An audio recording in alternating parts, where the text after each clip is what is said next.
Hey, and welcome back to another video.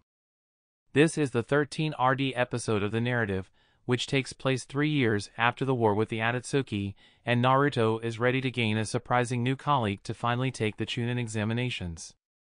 Please support by liking and subscribing. Let's start the show. Minato. He knew, didn't he? Sakura said soullessly. Konohamaru yelled in agitation. Knew what? Sakura turned to Konohamaru and said with wide eyes. He knew that Naruto was the child of destiny. Kakashi tilted his head slightly as he smiled. Speculated, actually. But how did he know? Sakura said as she got to her feet and shook Kakashi by his shoulders. He raised an eyebrow at her and said, certain clans are privy to some foretold knowledge, Sakura. She thought for a moment and said, I'd never heard of something like that about the Namikaze clan. Wrong kind of clan, Sakura, think harder. This isn't the kind of clan you can normally be related to by blood. In fact, there is even one in this room at this very moment. He said as he brushed away Sakura's grip on his shoulders. Sakura thought intently as Konohamaru's look changed to one of realization. The Toad clan. He is talking about the Toad clan's prophecies the Grand Toad Sage gives to each of its members. Glad you decided to join the conversation, Konohamaru. Yes, Minato was a Toad Sage and did receive a prophecy from the Grand Geezer, as Naruto so aptly puts it. Kakashi said. Sakura asked. So what was the prophecy that Minato got from the Grand Toad Sage? Kakashi eyed her carefully and said. That's the thing. Sensei Minato never told me the prophecy word for word. He was very secretive by nature, and with the Toad clan laws on top of that, he didn't talk much about it. I, however, have a pretty good idea of what it might have said from piecing together what he told me over the years. I think it would have gone something like this. You will one day become a great protector to your people, but you will become an even greater protector to a girl you have formed strong bonds with. This girl will one day have a being of immense power and hatred sealed into her to protect your people. One day that being will break free with the help of a man with red eyes. It will be then that you will have a choice to make. You will either make someone the most powerful of their kind, or you will destroy the being of hatred with your life. It's not word for word, but I believe it is close. Minato knew his prophecies spoke of the nine-tailed fox and had always planned to seal it into himself to kill it. His answer changed, however, when he figured out just who he could make into the most powerful of their kind. Before he died, sealing the fox into Naruto, he left a message to Jiraiya telling him that he thought that Naruto would become the child of destiny. Sakura and Konohamaru stared at each other for a moment before turning back to him. Konohamaru said, but Naruto told me Jiraiya ended up meeting him by chance. He said he got caught peeping and knocked out his trainer for the Chunnin exams. Kakashi smiled at him and said, you think it was by chance that just after Naruto became a Chunnin that Master Jiraiya just happened to show up and train him? You already know Jiraiya searched most of his life for the child of destiny. Jiraiya certainly wouldn't discount Minato words, so he showed up to meet Naruto just when he became of age to train. Did you really think a ninja of Jiraiya caliber would be openly peeping at girls in broad daylight in front of others without using a chameleon jutsu? Sakura's eyes went slightly wide and she said, he wanted to be caught. It gave him an excuse to knock out Ebisu and train Naruto. Kakashi nodded his head slowly and then said, it wasn't like it would be hard to know how to get Naruto at the age of 12 to demand Jiraiya teach him. Jiraiya pretended to run away from him while telling Naruto he didn't have time to teach him. What he was doing was testing him to see what level he was at. Jiraiya was a Toad Sage and had chakra sensor perception, albeit not to the degree Naruto has today, but enough that he could pretend to run away and let Naruto find him again. Naruto stuck to his Nindo and never gave up. Jiraiya finally pretended to give in and started teaching him in earnest. The first jutsu he taught, actually, let me rephrase that. Sakura, how old were you when you started your summoning training?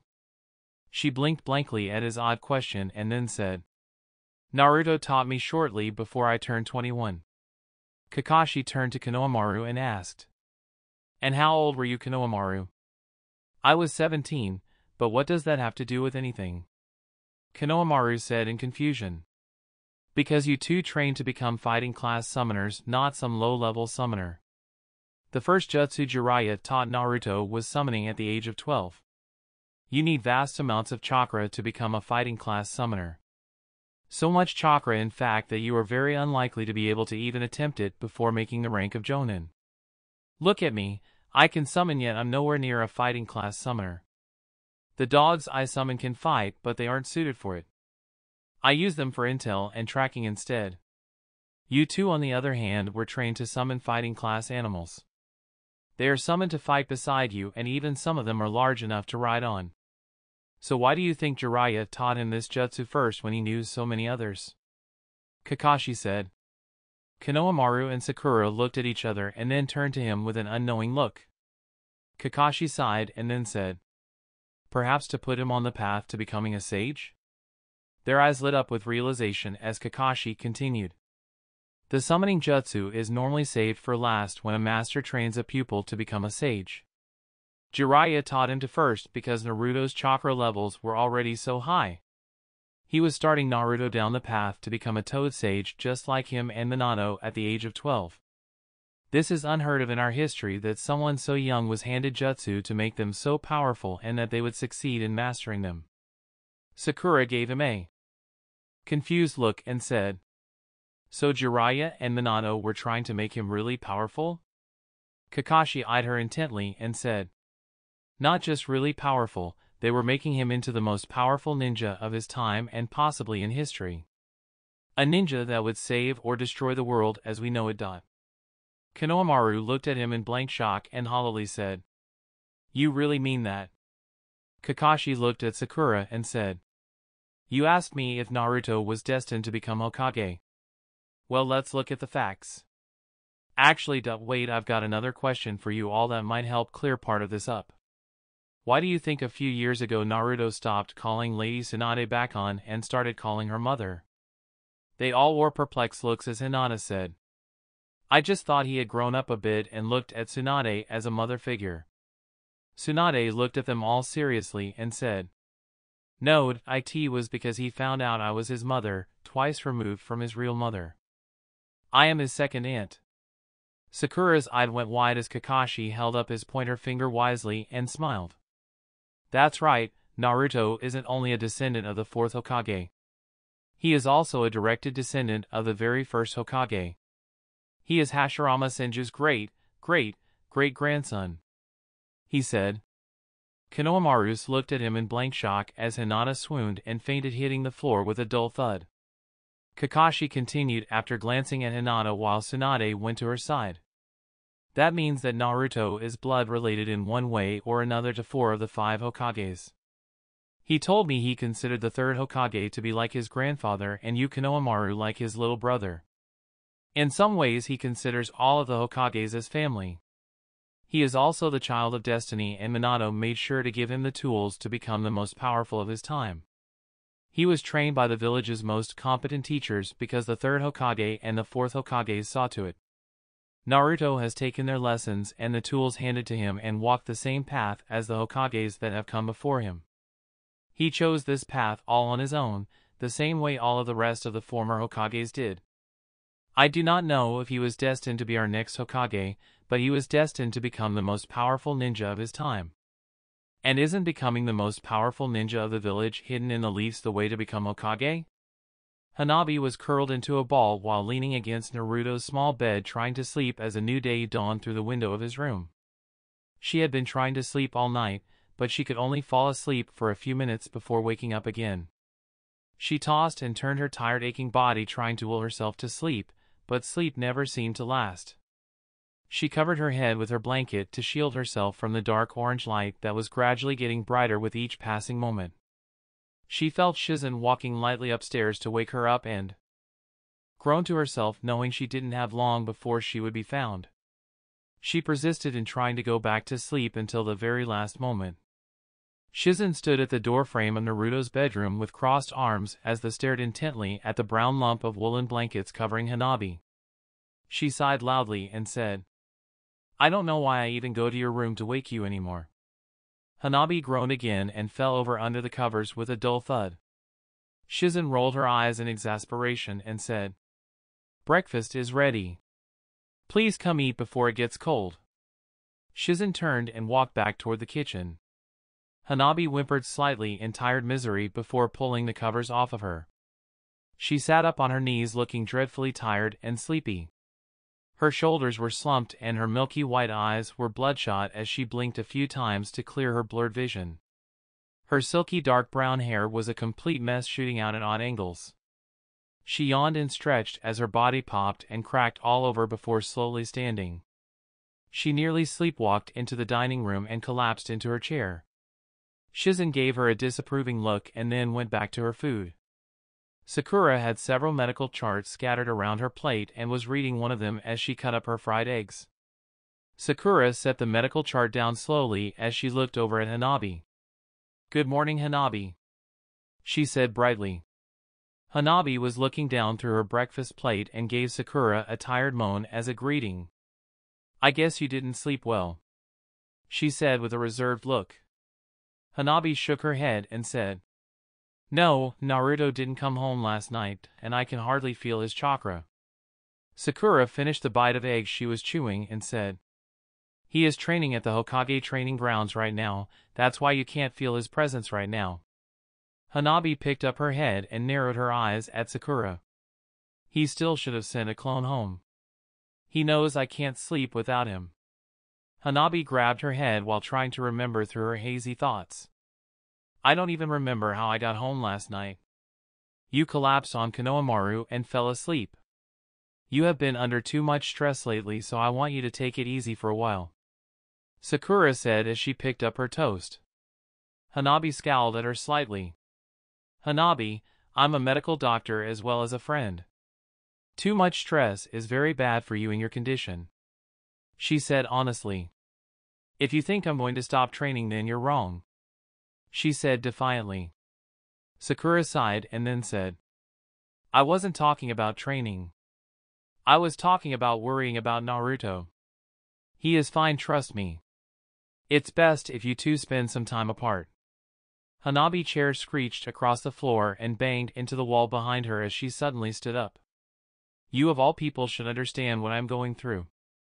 You dare tell me to stay away from him when you know how little time he has left?" She yelled in outrage. The moment Hanabi lost her temper, Sakura flicked a needle at Shizen. It hit her in the neck and she swooned before passing out onto the floor. Hanabi eyed Sakura in anger and said, "How dare you say that to me?" She slammed her fist on the table. The impact from the blow caused the plates on the table to jump up and clatter back down on it. Hanabi stormed out of the room as Sakura's eyes turned serious. Hanabi was at the outer gate to the estate when Sakura appeared in front of her with the same serious look. Hanabi gritted her teeth and angrily said, "Get out my way." Conviction shined in Sakura's eyes and she said, "No, Hanabi. I have something to tell you and you are going to listen to it." Hanabi snapped out the flying thunder god and swiped at her with its blunt edge. Sakura caught her wrist and diverted the blow into the dungeon-like gate door. The mirror-shine blade screeched as it buried itself through one of the iron structural reinforcing bars of the gate as Sakura held firmly onto Hanabi's wrist. "I don't want to hear what you have to say, Sakura." Hanabi yelled at her as she punched at her with all her might with her left hand. Sakura caught her powerful strike and then bared down on her fist with her monstrous strength. Hanabi yelped and was driven to her knees in pain as she winced and looked away. Sakura told her seriously and slightly sadly with resolve, "You can't use any jutsu when I have both of your arms. I told you that you would listen to my words. You think I don't know what you are going through? I know better than anyone else in the village what you are going through. When you found out that Naruto would likely die fighting the nine-tailed fox when the seal broke, what did you do? You bet everything that Naruto would win and come back to you, didn't you?" Sakura's grip on her softened, but she did not release her. Hanabi's head snapped back around at her and said, "So what if I did? I love him after all. What would you have done in my place?" Sakura released her grip on Hanabi and then reached over her right shoulder. She grabbed the Flying Thunder God Sword by the blade and pulled it out slowly from the gate. The ear-piercing sound of metal on metal shrieked through the air as she freed the blade. She held it by the blade in her left hand as her blood dripped slowly onto the ground. Hanabi winced from the sound but did not look away. Sakura took a step forward and placed her right hand on Hanabi's shoulder. If I thought I had any right to him after all I've done to him, I would use every part of my being to steal him away from you. I still love Naruto and I will never stop loving him. I love him so much that I only wish for his happiness, not matter the cost. The most important thing to me in this world is his heart. She said with her trembling hand, gripped the sword in her hand tighter, and her bowl trickled to the ground even faster. She leaned down, with honest tears welling up in her eyes, and spoke softly to Hanabi's ear. You bet everything on him that he would win and return to you. I tossed and turned all night after he told me why he let our relationship fall apart. I came to a very different answer. Even if I knew the chances of him surviving were zero. If Naruto wouldn't have been grief-stricken by my death, I would have gladly died to spend that one night making love to him. To tell him how much I'm sorry and how much I care for him with my body. I don't even care how horrific it might have been to die like that. I still would have accepted it gladly, just for that one night. Hanabi blinked blankly in stunned shock as Sakura stood back up with conviction and emotionally said, So remember that the next time you start trying to stack your convictions against my own. Sakura placed the Flying Thunder God Sword with her own blood on it on Hanabi's lap and walked back toward the house. Hanabi looked down in shame and then stood up and turned to Sakura. If you love him so much, then why are you the one running away? Sakura stopped in her tracks and then turned around. I've already told you, because I have no right to him. I've selfishly hurt him too many times. Sometimes when you truly love someone you have to let them go, because when you truly love someone all you care about is their happiness. I already had my chance and I couldn't bring him the happiness. He thinks of me like a sister, so just like you did, I became what he needed. I treat him like a brother even though that's not really the way I feel about him. She said sadly. Hanabi blinked blankly at her and then said, So then that makes us rivals. Then you lied to me when you said you wouldn't interfere with our relationship when you moved into his house. Sakura shook her head slowly back and forth at her. No, I told you the truth back then. Try to look at things from my perspective. Sakura sighed and then looked up in thought for a long moment as she grabbed her head. She removed her hand and looked back at Hanabi before saying, Well, I can't think of any other way to tell you, so I'll just say it. I've been in love with Naruto and Sasuke for a long time. To choose one means to hurt the other. Being in a love triangle isn't easy. It's like, well, let's say your father takes you out for ice cream, for example. He buys 2 ice cream cones, one strawberry flavored and one vanilla. He hands them both to you and tells you that you can only have one of them before dinner. You have a choice to make, but you really love both flavors and you are too greedy to give one of them back. So you sit there thinking about the choice so long that ice cream melts and you don't get either of them. Relationships are the same way. If you don't make up your mind and stick to your decision, you will lose both of them the same way I lost Naruto and Sasuke. Hanabi looked at her in confusion as she stood up and wiped the blood off her sword.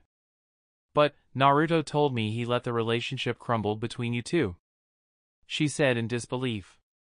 Sakura shook her head while looking at the ground and said, That is not entirely true, Hanabi. I was to blame as well.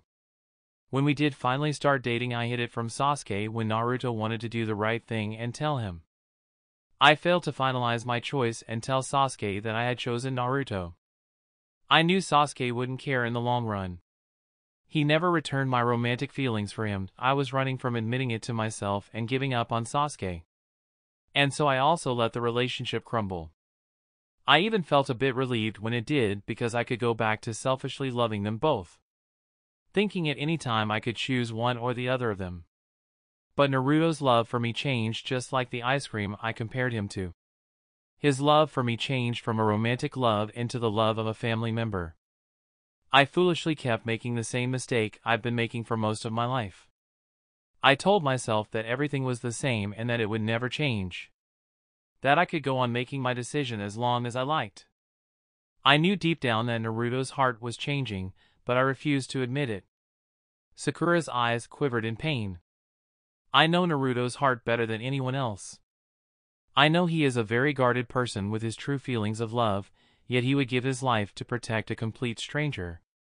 What Naruto wants most of all, even more than becoming Hokage, is a family because he never had one. We take our families for granted all the time and then feel the same way he has always felt when they are taken from us. Naruto just wants someone to accept and love him for who he is, she said as she crossed her arms and looked away. I could never stand beside Naruto the way you did and are still doing, Hanabi. Naruto found you and started training you.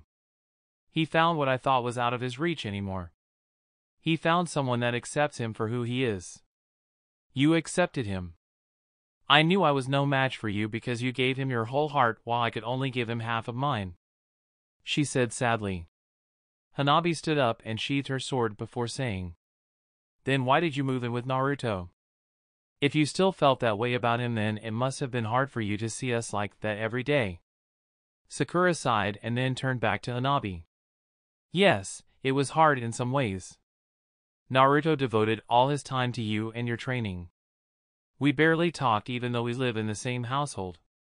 The reason I moved in with you too was to watch over you, Hanabi.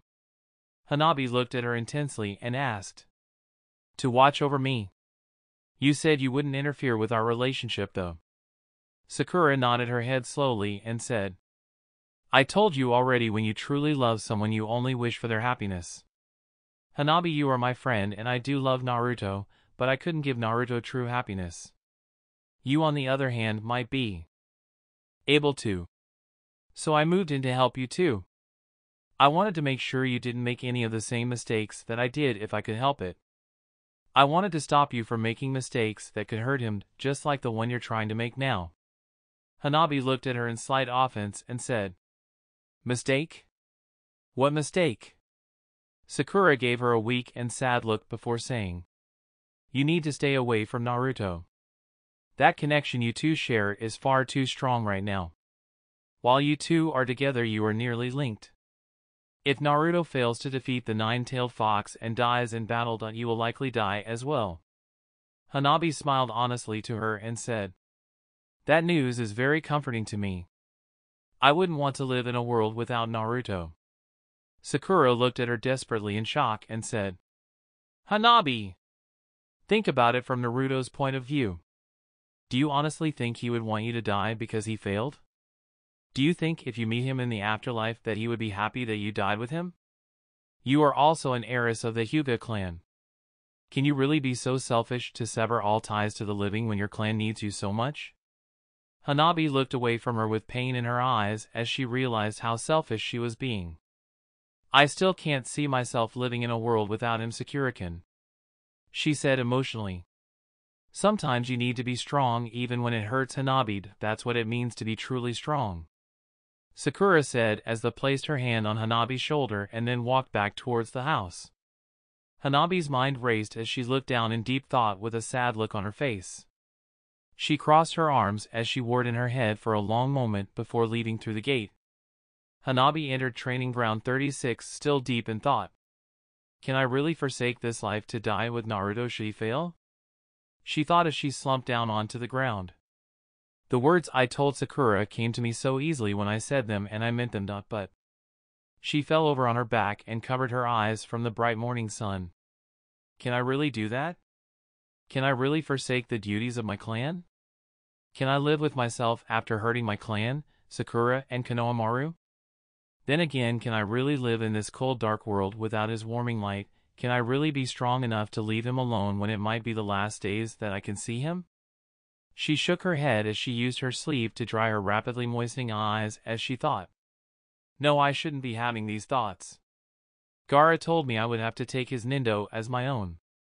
He told me it would be hard. I have to have faith in him or I'll break my Nindo. Taking a break already? Kakashi said as he leaned up against a nearby tree while reading his book. Hanabi snapped her arm away from her face and sat up suddenly. She looked around the area intently until her eyes locked onto Kakashi. And here I thought you were Naruto's student, yet you are taking a break before ever starting your training for the day," Kakashi said, and then snapped his book shut with a dull sound. Hanabi gave him a confused look and said, "Kakashi-sensei, what are you doing here?" Kakashi sighed and said, "Well, I took a leave of absence from my duties to practice a new jutsu, but as luck would have it Naruto is hogging the Hokage training grounds. Now I could take this time off for a much-needed vacation, but seeing as how Naruto is training so hard I thought I'd look in on your training while he is away." Hanabi stood up and looked away from him. "I am not sure that I am up for training today. I've got a lot on my mind at the present time. Besides, what could you possibly want to teach me?" she asked.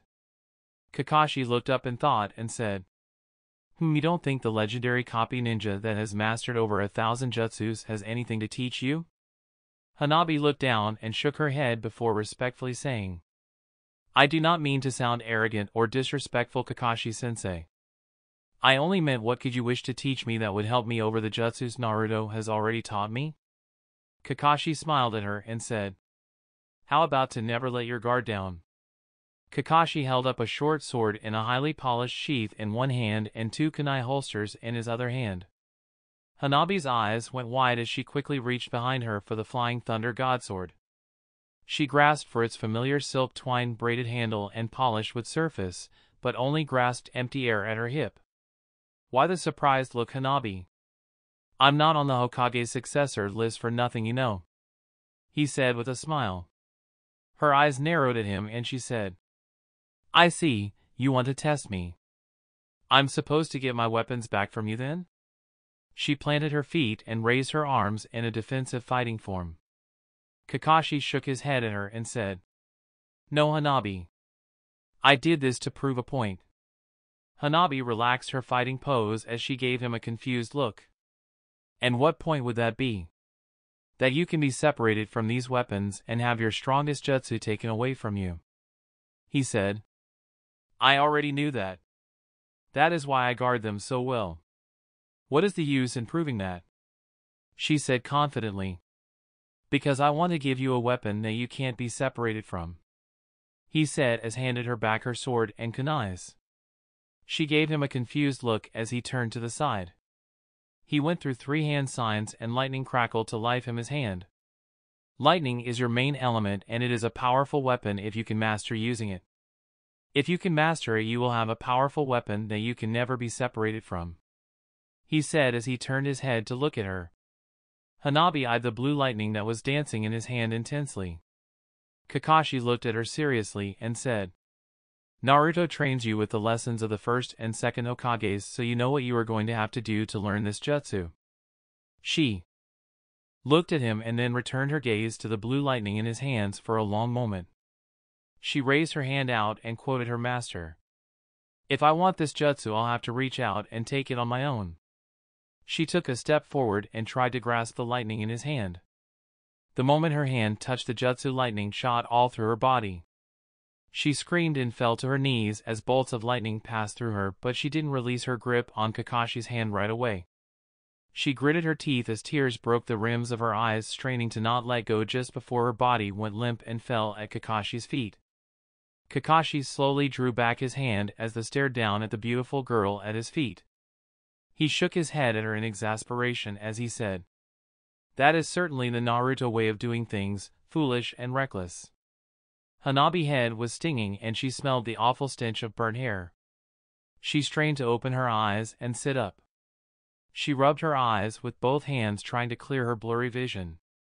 She wrinkled her nose up in disgust at the smell and fanned her right hand in front of her to clear the air. It only made the smell stronger, and she looked at her own arm. All the hair on her arm had been burned off from Kakashi's Chidori. "I see you're finally awake. I guess it's pointless to tell you that you did something foolish," Kakashi said as he closed his book from near her and turned to look at her. He leaned down and inspected her slightly charred hand. "It looks like there isn't any significant damage. Why would you do something so reckless, Hanabi?" he asked her sternly. Hanabi drew her hand back behind her and pushed herself up onto her feet. She swayed slightly until she found her footing and turned to him. Because to be worthy of wielding a jutsu you should know what it feels like for it to be used on you. That way you know exactly what you are doing to the person you are using it on. I'm also a toad sage able to feel the world around me in a way that you couldn't understand. Now that I've felt that jutsu coursing through me, I will learn it at a much faster rate from the understanding I've gained from being hit by it. One question, Kakashi-sensei, why this jutsu when Naruto will teach me the Rasengan? She asked. Kakashi raised an eyebrow at her curiously as he held out his hand. Blue chakra streaked over his hand until it formed a tight ball of whirling blue chakra. The Rasengan, you say? Well, 2 reasons actually. The first is that you are a lightning type and you should learn to use the element you have an affinity for. You need to understand lightning weaknesses and strengths to use it effectively in battle. You should also look at the elements of your teammates. Each team is made up of diverse ninja to handle different situations. A squad of 4 fire elemental ninja will still be hard-pressed to get through a water wall jutsu, he said wisely. Hanabi looked down in thought for a moment and then picked her head up to look at him. Sakura is water-natured, Naruto is wind-natured, I'm lightning-natured, and I'm not sure what nature Sai has, she said in thought. That's right, but you don't know how to use your lightning element yet. The other reason is that the Rasengan is much harder to learn than the Chidori Jutsu, Kakashi said. Hanabi looked at him in mild surprise and said, The Rasengan is harder to learn than the Chidori? But I thought they were both a ranked jutsu. Naruto told me your Chidori uses both shape and chakra manipulation and the Rasengan is only shape manipulation. I thought your Chidori would be the harder of the 2 to learn. Kakashi nodded his head at her and said, Yes, most people would think that, but that isn't true. The Chidori is much easier to learn than the Rasengan if you are a lightning type. They are both a ranked jutsu, but why do you think the Rasengan is hailed as a master rank ninjutsu while the Chidori isn't? She blinked blankly at his odd question and said, I don't know actually. That is kind of strange now that I think about it. I'd have to guess that it's because the 4th Hokage invented the Rasengan. Kakashi smiled at her and said, That is partly right, but not quite all of it. The Chidori is a completed jutsu. It is already at the highest level it can obtain and it does that through shape and chakra manipulation. The Rasengan on the other hand is just shape manipulation taken to extremes. It is the perfection of shape manipulation, the highest possible point. Without any element it is still an A-rank jutsu and the only one of its kind. Unlike the Chidori, that is completed jutsu, the Rasengan is just the first step. And what a huge first step that is. The 4th Hokage wanted to add his own wind element to the Rasengan but failed. Where he failed his son succeeded. When your master combined it with his wind element he took the Rasengan from an A-rank jutsu to a SS-rank jutsu. He increased its power and range tenfold. But every jutsu has risks. To even learn the Rasengan is highly dangerous and it's one of the reasons it is almost never taught. There were 2 others that were put through the training to learn it. They both mastered the first 2 steps, but one of them just couldn't get the 3rd step. The other one of them came close to mastering the 3rd step, but his body wasn't strong enough to handle the training process. He nearly completed the jutsu, but lost control over it and blew his hand off. His days as a ninja were over from that point forward. To learn the Rasengan you need a very durable body and chakra network with vast amount of chakra. A body like that of a descendant of a former Hokage would have, for example, he said. Hanabi gave him a confused look and said, Wait, but you and Master Jiraiya aren't related to any of the Hokages. Kakashi gave her a thoughtful look as he nodded his head. True, I'm not related to any of the former Hokages, but I'm an exception. I used the Sharingan to copy my master's jutsu. Master Jiraiya, on the other hand, he said and then trailed off with a knowing smile at her. Hanabi's face went blank with shock for a long moment before finally finding herself again. Wait, you mean Jiraiya is a descendant of one of the Hokages? But who? Which one? She asked intensely. Kakashi kept smiling at her and said, Oh, come now. It's not that hard to guess. His hair is a dead giveaway. Hanabi looked down in thought for a long moment, and then her eyes went wide with realization. Jiraiya's hair and the second Hokage's are just alike. They are both naturally white-haired. She thought to herself. But how? How is he related to the second Hokage? That's not in any of the books I've read about him. Hanabi asked in shock. Kakashi nodded his head at her with a smile and said, You're as sharp as ever, Hanabi, but you need to think more. What happened to Naruto when he was born and both of his parents died? He was the son of a former Hokage and a very tempting target for kidnappers. Naruto being sealed with the nine-tailed fox wasn't the only reason his lineage was kept from him. The second Hokage, well, he was known to have a weakness for women in his early years and had a child out of wedlock. That child's son was Jiraiya. Even he didn't know until much later in his life, and even then it was only by a slip of the tongue that he found out. Hanabi gave him a reserved and confused look. A slip of the tongue? I'm sure the person that told him would have been punished for it then. Kakashi sighed and then said, Well, no, actually. He was the Hokage after all. The Hokage told him? She asked in surprise. Kakashi shook his head at the ground and turned back to her with a defeated look. It seemed so. The third Hokage told him by mistake. He was lecturing him about his affections toward Lady Tsunade one day and accidentally spilled the beans about them being cousins twice removed. He said. Hanabi gave him an unimpressed look and said, And? So what? My great-aunt and uncle were brother and sister and they got married. What does that have to do with anything? Kakashi's face turned sickly green as he looked away in thought. I forgot she was from a noble clan and the Hyuga clan at that.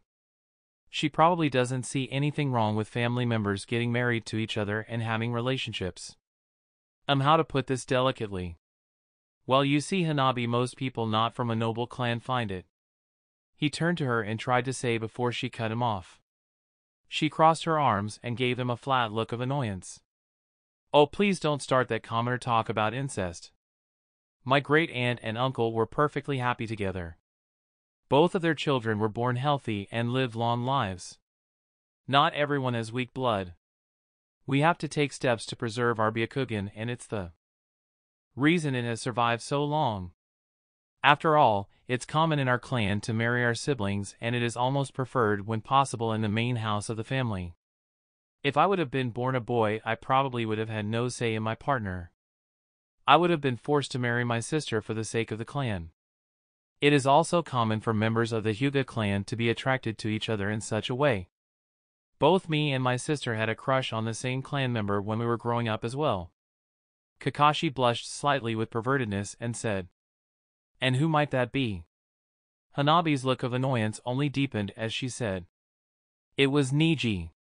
She had a crush on him, and it was quite normal for her to have this crush him. It is well known in the clan for a guarded person to fall for her guardian, in this case Niji. She did have a crush on him, but it was ultimately destroyed because he hated the main house. She later started stalking Naruto after something happened between her and Naruto. I too lost my interest for him at a young age as well and never found another to like until Naruto. Kakashi said innocently in thought as he pulled out a scroll and writing brush and started writing down some notes. Hanabi's face changed to a sour flat look.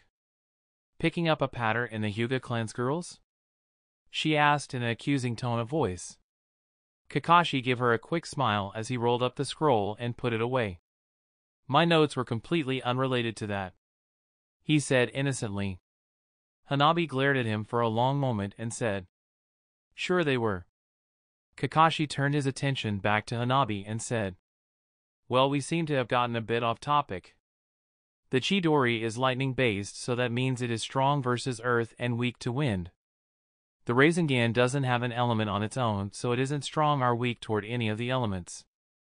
It affects them all the same, however the Rasengan takes so much concentration and chakra control that it can only be formed with the hands. If you truly master the Chidori, you will be able to make it come out of any part of your body, making it much more versatile than the Rasengan. Here I'll show you with a demonstration. Kakashi walked over to a nearby tree and stood with his back facing the tree. Hanabi eyed him carefully and Kakashi said, "Let's use this tree as you. We will say we are enemies at war. You have used your yellow flash jutsu to get behind me and you have a kunai at my throat. You think I would be prone?" Hanabi eyed him curiously and said, "I'm guessing since you are giving me this demonstration that the answer would be no." Kakashi smiled and then a blue flash of light came from behind him followed by the crackle of lightning. A small stream of smoke curled its way into the air from behind him. "What did you do? I didn't even see you make a hand sign." Hanabi asked him as she tilted her head to the side. "Come here Hanabi, I'll show you." Kakashi waited as Hanabi slow walked over to him. He stepped to her side and revealed a charred smoking hole the size of a fist in the tree trunk. "As you might have guessed, I made the Chidori come out of my back. This would be a nasty surprise for anyone using time/space ninjutsu on me," he said while pointing at the hole. Hanabi stared at the damage in amazement and traces the jagged charred hole with the tip of her finger before turning back to Kakashi. "How did you do that? I thought you needed to make 3 hand signs to perform that jutsu," she asked him. "We are getting into some pretty advanced lessons here Hanabi, but I guess I can explain it to you. Once you truly master an element you will no longer need hand signs to form the jutsu. You will know how to make it without them, but there is a disadvantage in doing it this way. It takes much more chakra and effort to form the jutsu without hand signs. You need much more concentration and guts to use the Chidori the way I just did," he told her. She gave him a questioning look and said, "What do you mean Kakashi-sensei?" "Well, that's simple to explain. I'm attuned to the lightning element so lightning doesn't hurt me like someone who is not attuned to it. That said, it can still hurt me in high concentrations. What I just did was form the Chidori inside my body and pushed it out of my back. If I wasn't absolutely sure of myself and lost my concentration while I was forming the Chidori in this way, well, you can guess what might happen," he told her. Hanabi's eyes went wide with realization as she imagined Kakashi's chest exploding in a burst of lightning. "Not a very appealing outcome, huh, Hanabi? But I only want you to get the basic jutsu down for now, and for that I'm going to have to get you attuned to your natural element," he said knowingly. Hanabi looked up and thought for a moment and then walked in front of Kakashi. Her face became serious and she looked at Kakashi. She moved her fists to her hips in the stance of the horse and took a deep breath to calm her nerves. She let it out slowly and said, "All right, Kakashi-sensei, I am ready." Kakashi raised a curious eyebrow at her and said, "What exactly are you ready for?" She shot him a perplexed look and then her eyes darted around. "Ready for you to hit me with the Chidori until I'm attuned to the lightning element?" she asked. Kakashi's sweat dropped as he thought. Foolish and reckless. She certainly is Naruto's student. Kakashi gave her a reserved, strained look and said, "Hanabi. Firstly, that is dangerous. Secondly, I don't have a nearly limitless amount of chakra at my disposal like Naruto. You are going to have to learn this jutsu the old-fashioned way, through time and effort." Kakashi reached into his pouch and pulled out 2 items. One was a small jar with a tiny bug in it and the other was a 1-foot square cloth. Hanabi gave him a slightly confused look and said, "What is that, a snack or something?" "That bug is too small to be worth the effort." Kakashi gave her a reserved look of revulsion as he said to himself, "Sometimes she is so much like Naruto it's scary. I forgot that she would probably see bugs as food being from the Toad clan and all." Kakashi relaxed his tense stance and said, "No Hanabi. This is the start of your training." He held up the small glass jar and pointed to the bug in it. "This little guy is going to teach you the first step to bringing out the lightning element," he said. Hanabi gave him a disbelieving look as her took the small jar and eyed it. "What kind of bug is this?" Kakashi smiled at her and said, "It's a common firefly." "And how exactly is this little guy going to do that?" she asked disbelievingly. "That is what this cloth is for," Kakashi said as he placed the cloth over the jar. "Fireflies only show their light at night. They do this by building up a small amount of the lightning element in their bodies and release it into their backs. When they do this, they create that brief flash of light that they are known for. What I want you to do is concentrate on that firefly and figure out how he does that. Simple enough for you? He said. Hanabi eyed the covered jar with newfound respect, and she stared at it for a long moment. She bowed her head as she took the jar and respectfully said, "Thank you, Kakashi-sensei." She walked over to a nearby tree and sat down cross-legged as she wrapped her hands around the jar. She closed her eyes and concentrated only on the firefly. Kakashi opened his book and leaned against a tree. After 10 minutes, Kakashi walked over to her and said, "Okay, Hanabi, let's see how you are doing." Hanabi opened her eyes slowly and said, "What do you mean?" "I've just started." Kakashi smiled and said, "Yes, I know that. Take the cloth off of the jar and let's check up on your little teacher." Hanabi gave him a confused look and removed the cloth from the jar. The firefly laid still on its back at the bottom of the jar. "What happened?" she asked as she eyed the tiny bug. "That is simple. You forced your chakra into it and killed it. This tiny firefly is very sensitive. Even a tiny bit of chakra from you is like open flame to them. You have to sense it, not feel it with your chakra," he said as he tossed her another jar. She caught it and he said, "Please be nicer to this teacher and don't force your chakra into it." She eyes it carefully and thought for a long moment before asking, "What will I learn from this in the end, Kakashi-sensei?" Kakashi kneeled down to her and rested his elbows on his knees. "Once you're finished with this step, you should be able to do this." Kakashi touched one of his fingers to her forearm. There was a tiny pop sound as Hanabi received a small shock. She flinched and then rubbed her forearm. "Really? Is that all I'll be able to do, is give someone a carpet shock?" she said in a disappointed tone. Kakashi sighed and said, "Naruto taught you how to use the wind element, correct?" Hanabi said, "Yes, he did, but I only know one jutsu with it and it's a really simple one at that." Kakashi nodded his head thoughtfully and asked, "What steps did he put you through to learn that one jutsu?" Hanabi straightened herself up and said, "First he created a cyclone of wind and told me I had to move through it. It took me a long time to be able to do it. After I mastered it, he had me cut a leaf in half with my wind element, and finally he showed me the wind barrier jutsu." "Yes. He taught you the same way I am. Everything is taught to you in steps. The first step is becoming attuned to the element. Naruto drowned you in wind to do this, whereas I am doing the opposite. I'm making you feel the smallest amount of the lightning element.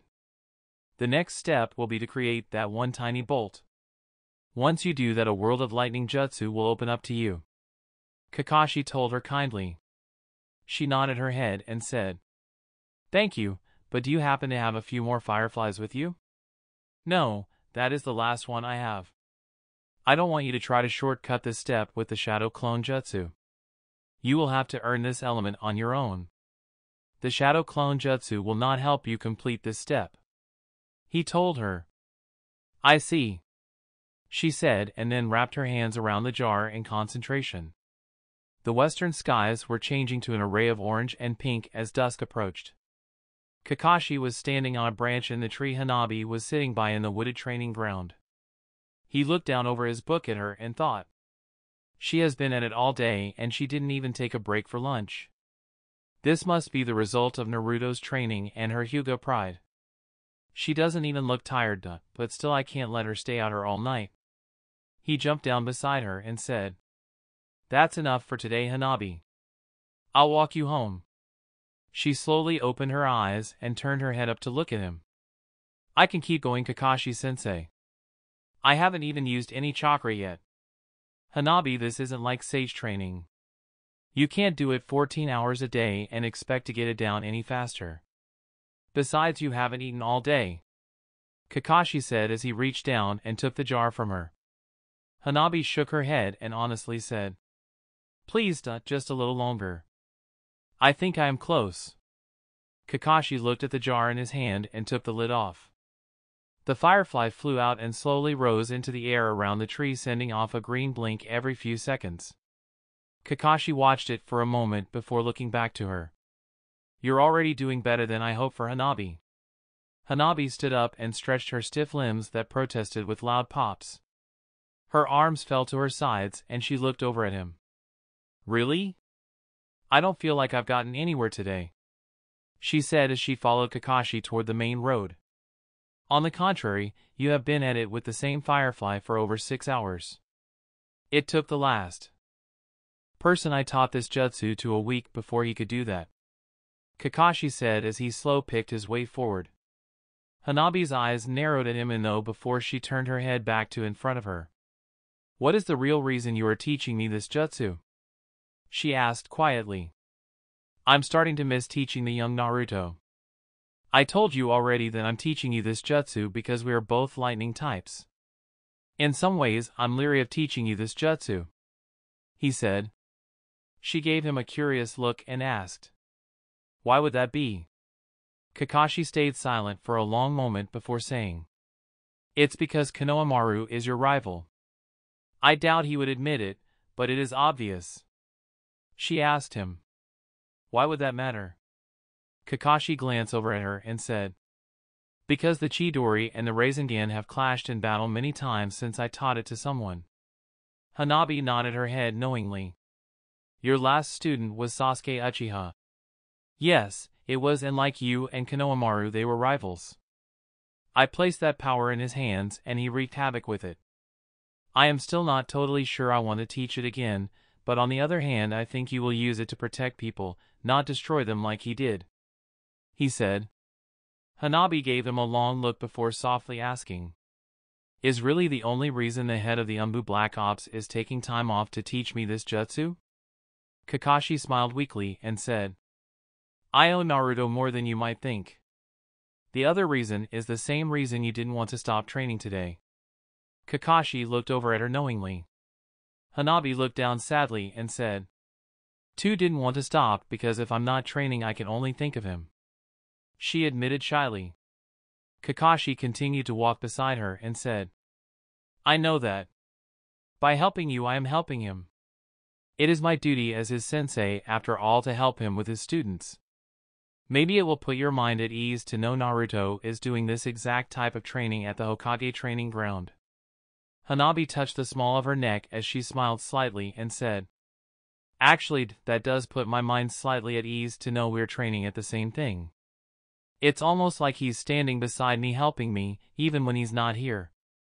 They were approaching the gate to Naruto's estate and Kakashi pointed to his forehead and said, "Your master will always be with you in here." She stopped at the gate and smiled warmly at Kakashi before she placed her hand over her heart. "No, he's always with me in here." Kakashi smiled at her and said, "Ninja rule number 25, a ninja never shows their feeling." That was a very ninja-like thing to say. Hanabi laughed softly. "Maybe I'm not a ninja anymore, maybe I'm just a sage. Good night, Kakashi-sensei," she said with a slight bow. "I'll see you tomorrow at the training grounds." "Good night, Lady Hanabi," he said as she opened the gate and walked through. "Naruto, your student just like you, sometimes they are very ninja-like and strange, but they are always a good person with a good heart. Perhaps that is more important sometimes," he thought to himself and then leaped away into the falling night. 3 days later. It was the middle of the afternoon at Training Ground 36 on a cool January day. Kakashi was sitting on a low branch of a tree reading a book while Hanabi concentrated on a jar at the base of its trunk. Hanabi was quiet in her meditation pose with her eyes closed. Hanabi looked thin and worn out from the stress she was under. Her once silky hair seemed to have lost its sheen and her eyes were getting more distant with each passing day.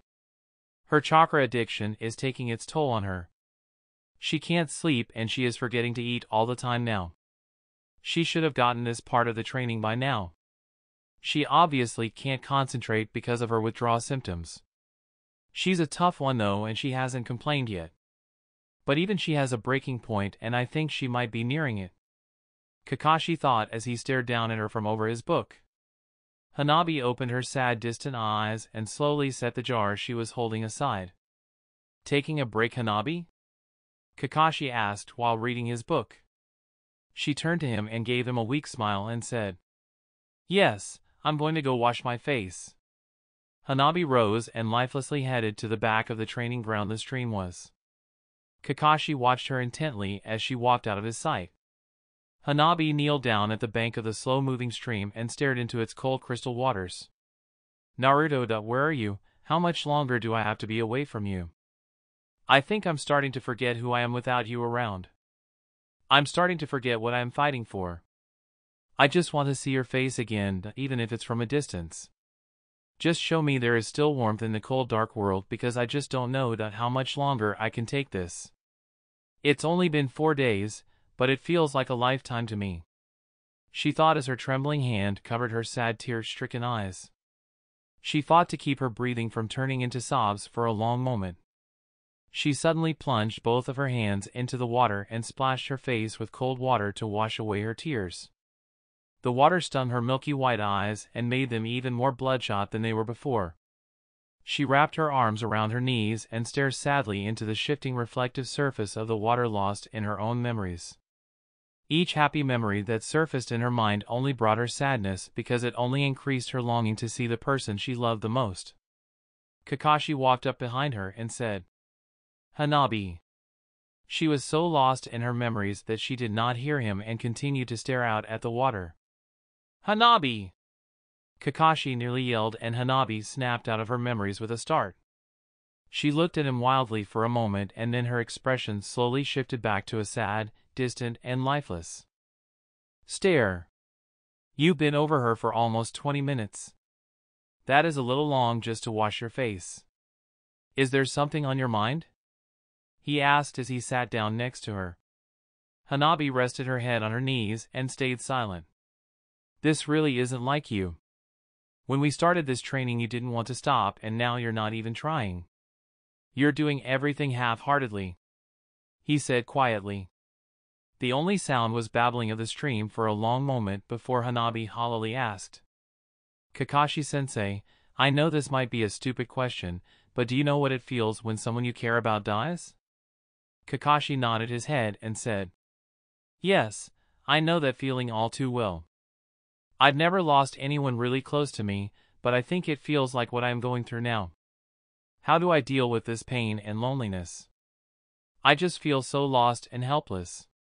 It is like nothing I do matters anymore, and this feeling is never going to go away," she said sadly.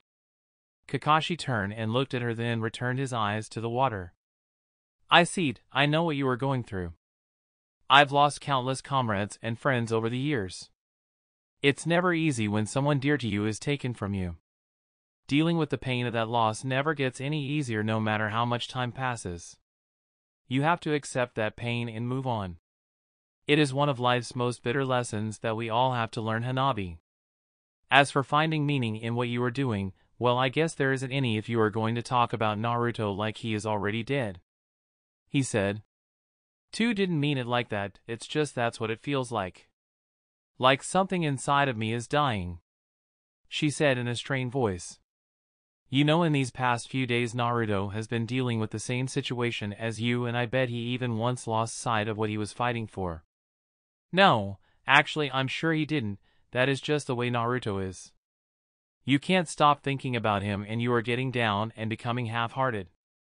Do you think Naruto is doing the same when he's thinking of you right now?" Kakashi asked her. "You really think he is thinking about me?" she asked hopefully. Kakashi nodded his head and asked, "Of course he is. He's thinking about the whole village he wants to protect. He's thinking about all his friends and students, but most of all he's thinking of his disciple. It's what is driving him to keep training day in and day out."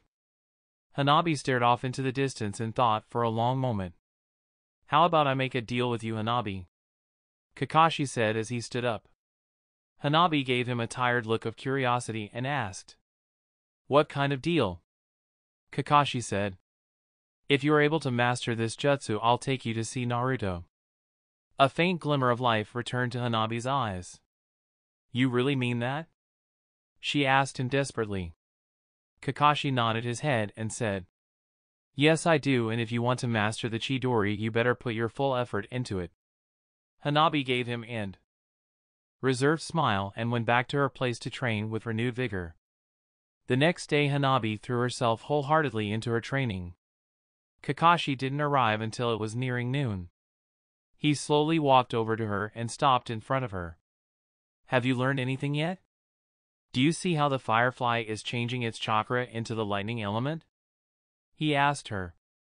She opened her eyes and she said, "I think I finally see how it is doing it. It's coiling its chakra into a tight spiral pattern, like a spring. It coils it so tightly in fact that it starts to pulsate or vibrate with tension. Then it releases it into its back and the energy makes its body glow." Kakashi nodded his head and said, "Very good, Hanabi, now are you ready to try it for yourself?" Hanabi smiled at him and put up the seal of the tiger. "Shadow Clone Jutsu," she said, and 6 clones appeared. Kakashi raised an eyebrow curiously at her and said, "I haven't even told you what I want you to use it on or shown you what the correct effects look like." "Oh, but you have Kakashi-sensei. It's like a carpet shock, right?" she said knowingly. Kakashi said, "You should be able to do that no with just the knowledge of how it works. We will use the leaf training technique again." Kakashi held up a leaf in his hand and twirled it between his fingers. "Watch closely to what happens when I hit it was a bolt of lightning." He covered the leaf with his other hand and there was a loud pop. He removed his hand and the leaf was cut in half and the edges of the cut leaf were singed. "Not unlike learning the wind element, huh?" he said with a smile. Hanabi nodded her head and said, "Yes, I see similarity in the teaching methods. I will start my training now then." Kakashi looked at her sternly and said, "It's time for you to get some lunch, Hanabi. I'll not have you training until you drop now that you are on a step that you can use shadow clones on." Hanabi pointed to beside the tree where a small box wrapped in the pink cloth was sitting on the ground. "I brought my lunch today. When I get hungry I'll stop and eat," she said. Kakashi sighed as he looked down and thought, "I can see it in her eyes, they are saying I want to see Naruto again no matter what. I'll have to keep a much closer eye on her to make sure she doesn't overdo it." Kakashi lifted his head and said, "Very well then." Hanabi and her clones trained for an hour before Kakashi said, "Okay, Hanabi, dispel your clones and accumulate all the knowledge you learned thus far." He jumped down from the tree he was in and Hanabi's clone poofed into smoke. Hanabi slowly uncovered the leaf in her hand and it had a small black spot in the center of it. Kakashi handed her lunch to her and said, "Good job, you are making progress. You've already managed to singe the leaf." Hanabi wiped the sweat off of her forehead before taking her lunch from Kakashi. She sat down and opened it.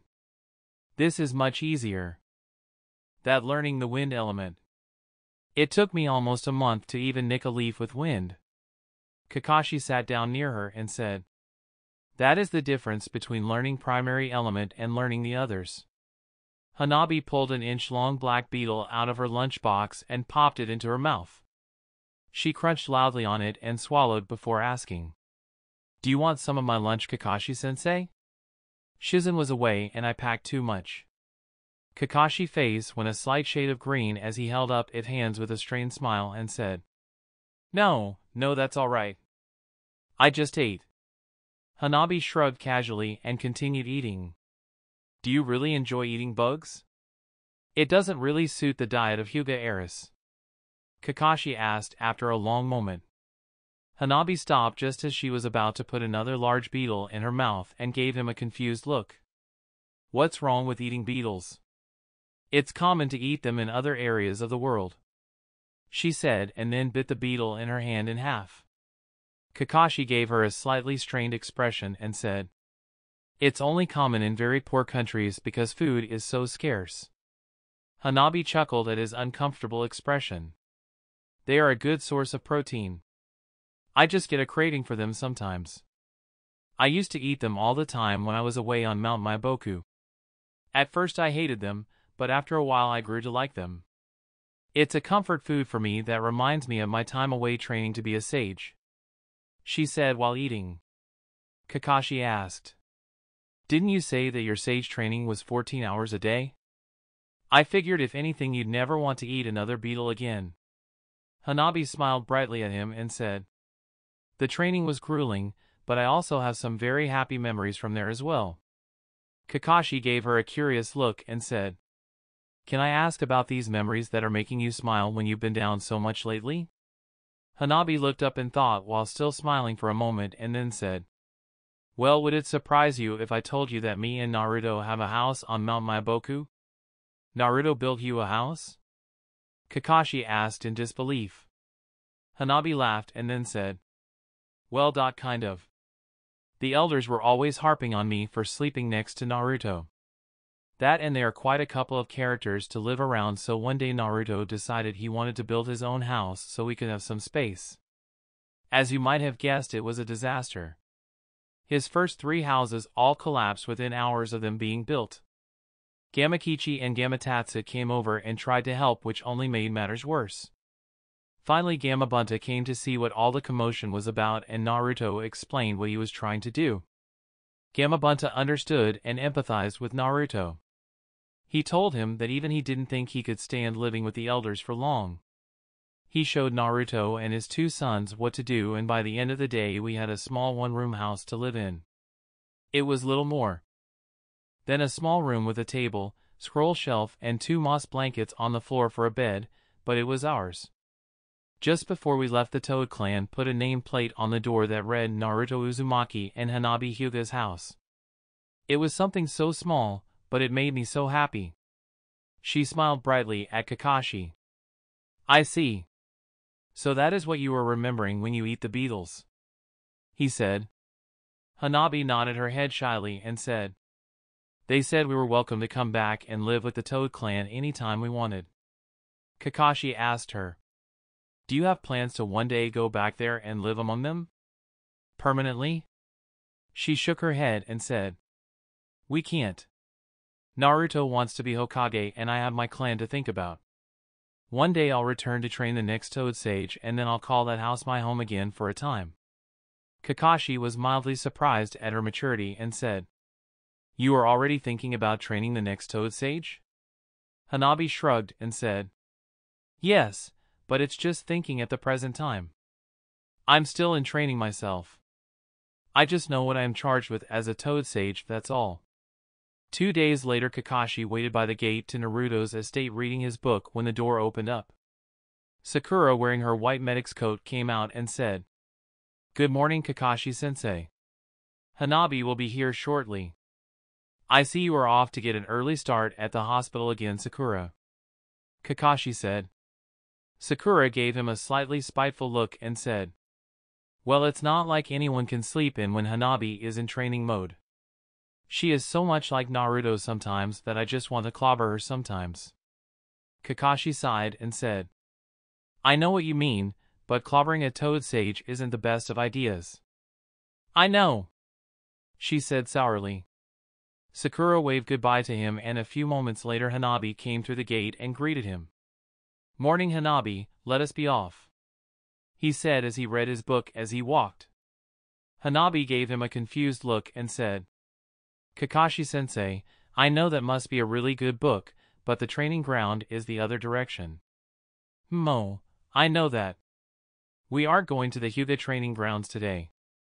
We are going to take a little hike into the mountains to train for today, or did you forget that you cut the leaf in half yesterday?" he said. She smiled shyly and shook her head as they made their way out of the village. They walked for almost an hour through the forest before coming to the bottom of a tall cliff. Kakashi never stopped reading as he absent-mindedly stepped up on the cliff face and continued walking. Hanabi stopped at the cliff face and looked up at Kakashi before following. They reached the top and it was a rocky flat area with large boulders littering the area. Kakashi closed his book and put it away before turning around to face Hanabi. "This is where we will train from today onward," Kakashi said. Hanabi looked around in disappointment and said, "But there is nothing here." Kakashi reached down and picked up a rock. "Oh, there is something here, Hanabi. There is stone, and stones are the earth element in which is weak to lighting," he said as he dropped the stone with a dull thud. "I will now teach you the hand seals for the jutsu. They are as follows: ox, rabbit, and monkey," he said as he performed them, and then held out his hand that was encased in dancing lightning. Kakashi's eyes never left Hanabi's as he slammed his hand into a boulder next to him. The thundering crash sent out a small dust cloud and flying rocks, Hanabi quickly shielding her face from the flying debris. Kakashi pulled his hand out of the large hole in the rock as the lightning still chirped around his hand. When you use lightning against Earth, its effect is increased nearly twofold, Kakashi said as the lightning surrounding his hand faded away. Hanabi slowly lowered her arms and stared in surprise at the smoking hole. "It's nearly twice as big as the hole you put in the tree," she said in surprise. Kakashi gave her a tired look as he slumped and said to himself, "That's what I just said." He straightened himself back up and said, "Okay, now it's time for you to practice it." Hanabi gave him a slightly shocked look and said, "What? Just like that? No tips or advice or anything?" Kakashi smiled at her and said, "You want advice already? Guts." Hanabi smiled as she shook her head at the ground and said, "Right, how could I have forgotten Naruto's most important lesson?" Hanabi summoned one clone and started going over the hand signs again and again. It was nearly 4 in the afternoon as Kakashi slept with his back resting against a boulder. Hanabi's spirit marker kunais and flying thunder godsword were propped up on the rock beside him as his book lay open in his lap. Hanabi and her clone were both panting on their knees covered in sweat while eyeing the boulder in front of them. Hanabi collapsed onto her knees and then fell down on all fours trying to catch her breath as her clone poofed into smoke. This is on a whole other level. I've cut the leaf, but I haven't even begun to chart the rock," she said as she fell over onto her side. Her entire body burned with exhaustion. She hadn't been this tired since her sage training. She laid on the ground unable to move for almost 10 minutes. Kakashi opened one eye sleepily and an earplug fell out of his left ear. He stood up and yawned as he stretched. He blinked a few times to clear his vision and looked around as he took out his other earplug. He quickly caught sight of Hanabi breathing hard on the ground 50 feet away from him. He sighed as a gust of wind swept through the rock terrain. The wind raced over Hanabi's burning body and relaxed her. Within a few moments her sides were rising and falling in a slow, steady rate. Kakashi walked over to her and looked at the rock she was training with. He ran his hand over the smooth stone and said, "Not a mark on it, and you're training until you passed out too.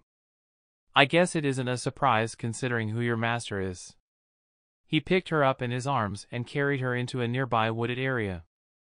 Hanabi's head was pounding from pain. She kept trying to go back to sleep, but the sounds of noisy insects and crackling persisted in keeping her awake. She finally gave up and opened her eyes.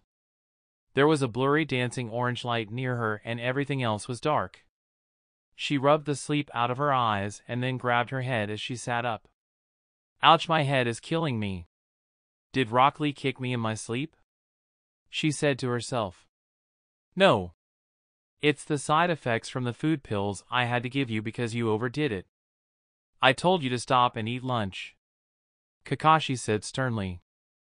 Hanabi's vision slowly cleared as she looked around. Kakashi was sitting on his fold-out chair by a fire. Just behind him 2 tents were set up in the wooded area. The full moon hung low in the clear sky of twinkling stars. Hanabi asked in tired confusion, "Where are we?" "Not far from where we were training. I thought it would be best to set up camp and let you rest," Kakashi said as he reached down and grabbed the metal coffee pot by the fire. He poured it into a cup and handed it to her. She got to her feet and walked over to him. "It's still a little cold out here. This should help warm you up," he said as she took the cup and sat down near the fire. She blew on the steaming cup and took a small sip. Her face wrinkled up in disgust as she coughed a few times. What is this stuff?" she said in revulsion. Kakashi glanced over at her and said, "It's coffee, but I added some herbs to it to treat the side effects of the pills I gave you." Don't complain and drink it all. She forced herself to take another sip and gagged. I think I'll wait for it to cool off and drink it down quickly, she said as she winced and set the cup down. It's funny how you enjoy eating bugs and yet you think a cup of coffee is so revolting, Kakashi commented. Hanabi gave him a pessimistic look as she took another look around. She turned to Kakashi and said, "You had this all planned out that we would camp out here tonight, didn't you?" He gave her a stern look for a moment and then sighed as his look faded away.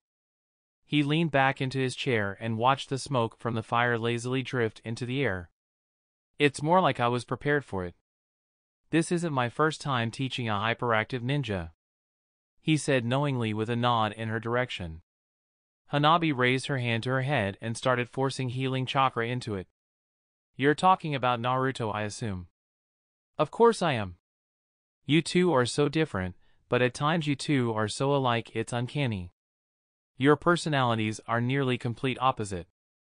He is rash and quick to anger and speaks his mind. You on the other hand are calm, dignified and think before you act.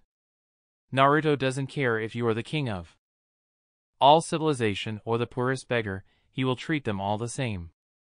You treat others in higher standing than you with great respect and sometimes you treat those in lower standings with near disdain.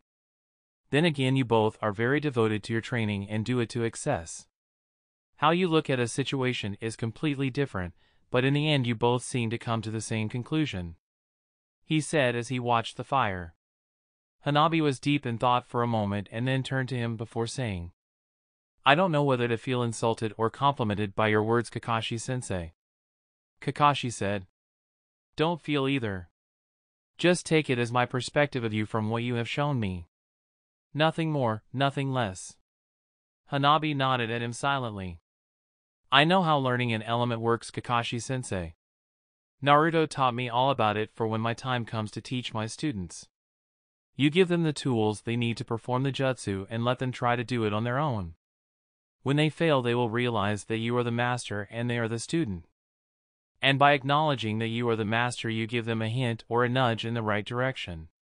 Kakashi-sensei, I need that nudge in the right direction now. Please point me in the right direction to find the stairs I must climb, she said as she bowed her head to him. Kakashi laughed softly to himself. Even though you have manners you're still so much like your master Hanabi. Your whole poetic speech was lost on me, I only heard his words that I've heard so many times before, how do I get stronger? Hanabi blushed uncomfortably and did not raise her head from her bow. Enough with the prostrating yourself before me. I'm a ninja, not a bureaucrat politician, he said with a wave of his hand. Hanabi slowly and timidly rose from her bow as she looked at him. Ninja do not bow to each other, only nobles do that. You don't need such pleasantries with me, Hanabi. Even so, I guess I should explain how the lightning element works to you, he said as he leaned forward and rested his elbows on his knees while looking at her seriously. Every element is alive in some way or another. Water is the basis of all life. It has a countless number of very tiny creatures living in it that you wouldn't be capable of seeing without the Sharingan. Earth, the sustenance of all life, has still more of these tiny creatures in it. Air or the wind is needed by all living life forms to live and also carries these tiny creatures. Fire or warmth is required as well to live, and finally lightning, the basic function that drives our nervous system. Every living thing requires all five of these to live. Water, earth and air all carry life in a similar way, but fire and lightning are alive in a much different way.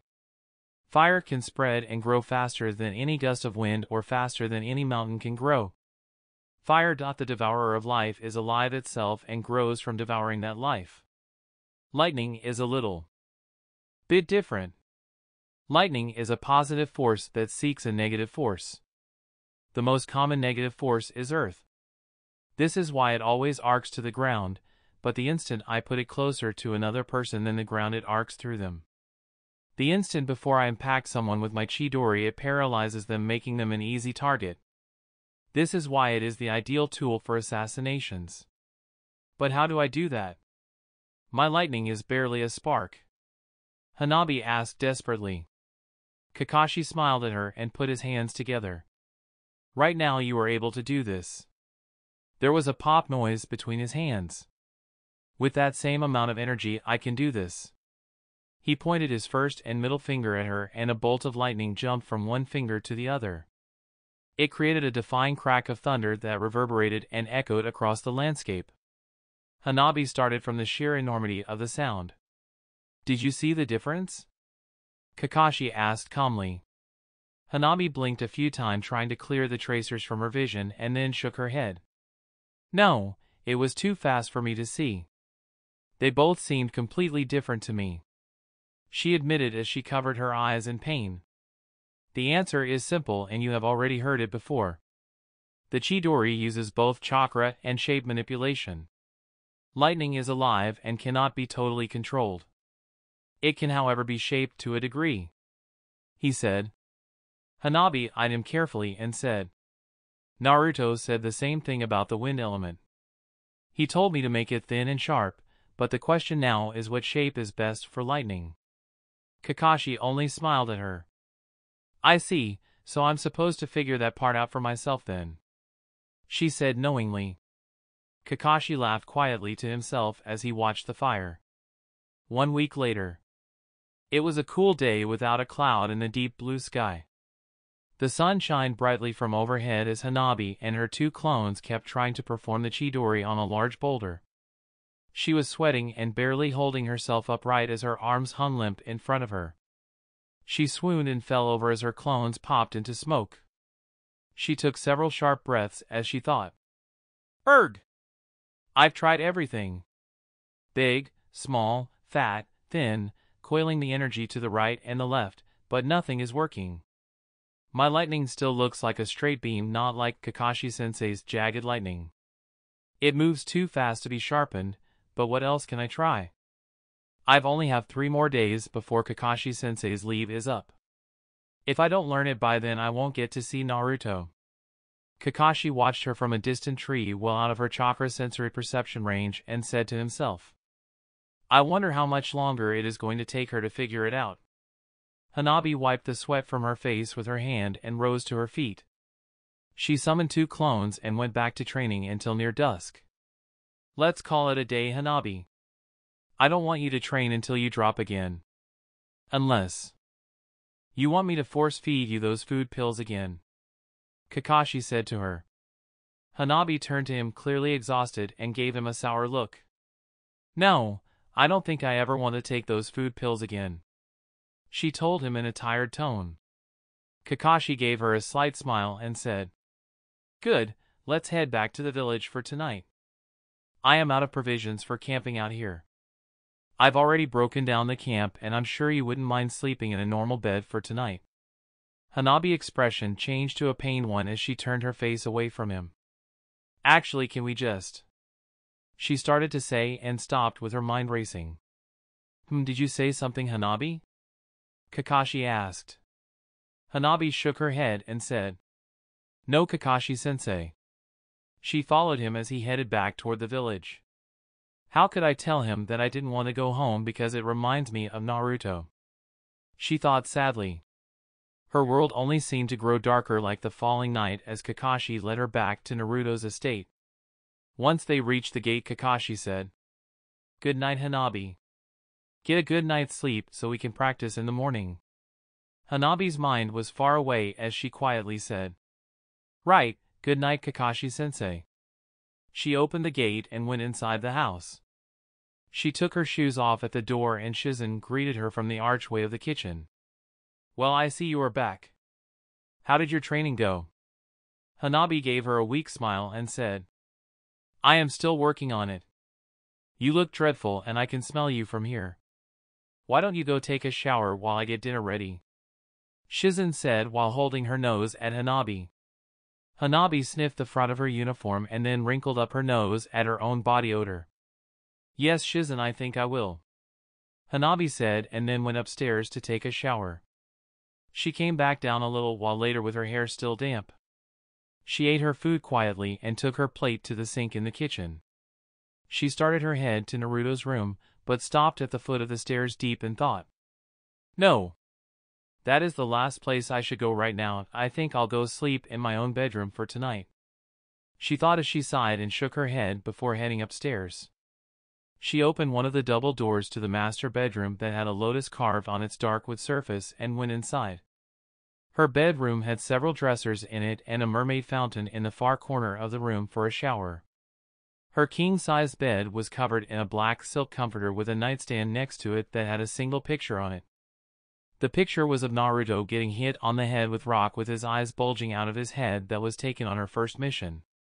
She walked over and picked up the picture. She eyed it for a long time, but it only increased her sadness. She sighed deeply and set the picture down. No, I can't start thinking about him now, but I can't stop thinking about him, she told herself as she wiped her tearing eyes on her sleeve. I have to think of something, anything else. She noticed another thing sitting on her nightstand and picked it up. It was an old tattered green book. I'd forgotten about this. Naruto let me borrow it so long ago and I never read it. I was always too busy, she thought as she turned the book around in her hands. She sat down on her bed and opened the book. She began reading the first few pages to see what the story was about. She soon found herself deep into the story of a ninja fighting in a war-torn country as the hours slipped by. The ninja's breath was heavy as he looked down in his hand at his last 2 remaining smoke bombs. He gripped them tightly and then threw them at the assassin ninja following him. They exploded violently and then the clash of metal on metal rang out in the smoke screen again and again. As the smoke cleared, the assassin had a sword pointed at the prone ninja on a tree branch. The ninja panted hard and then said, "Can I say one thing?" The assassin eyed him coldly and said, "I don't care to listen." He charged forward and stabbed the ninja in the heart. The force of the blow pinned the ninja into the trunk of the tree. "Die already!" the assassin told him with hatred in his eyes. The ninja said, "Give up." The ninja dissipated into smoke and the real ninja appeared behind him. He struck the assassin in the back of the head with his palm that sent his head into the trunk of the tree with a loud crack. "On me giving up," the ninja said. The assassin felt onto his stomach, straining to breathe, and said, "Even if you bring me down, another assassin will attack this village." The assassin laughed slightly and said, "As long as we are cursed to live in the ninja world, there will be no peace." The ninja stood still for a short moment and then said, "Then, I'll break that curse. If there is such a thing as peace, I'll seize it. I'll never give up." The assassin said, "Who are you?" The ninja reached his hand out to the assassin, then pointed to himself with his thumb and said, "My name is Naruto." Hanabi read the final lines of the book and then turned the page. It was blank, and then she turned the next page and again it was blank. She rushed through the next pages and they too were all blank until she came to the back cover of the book. There was a short bio of Jiraiya and a dedication to his student Nagato for inspiring him to write the book. Hanabi clutched the book to her chest as tears streamed down her face.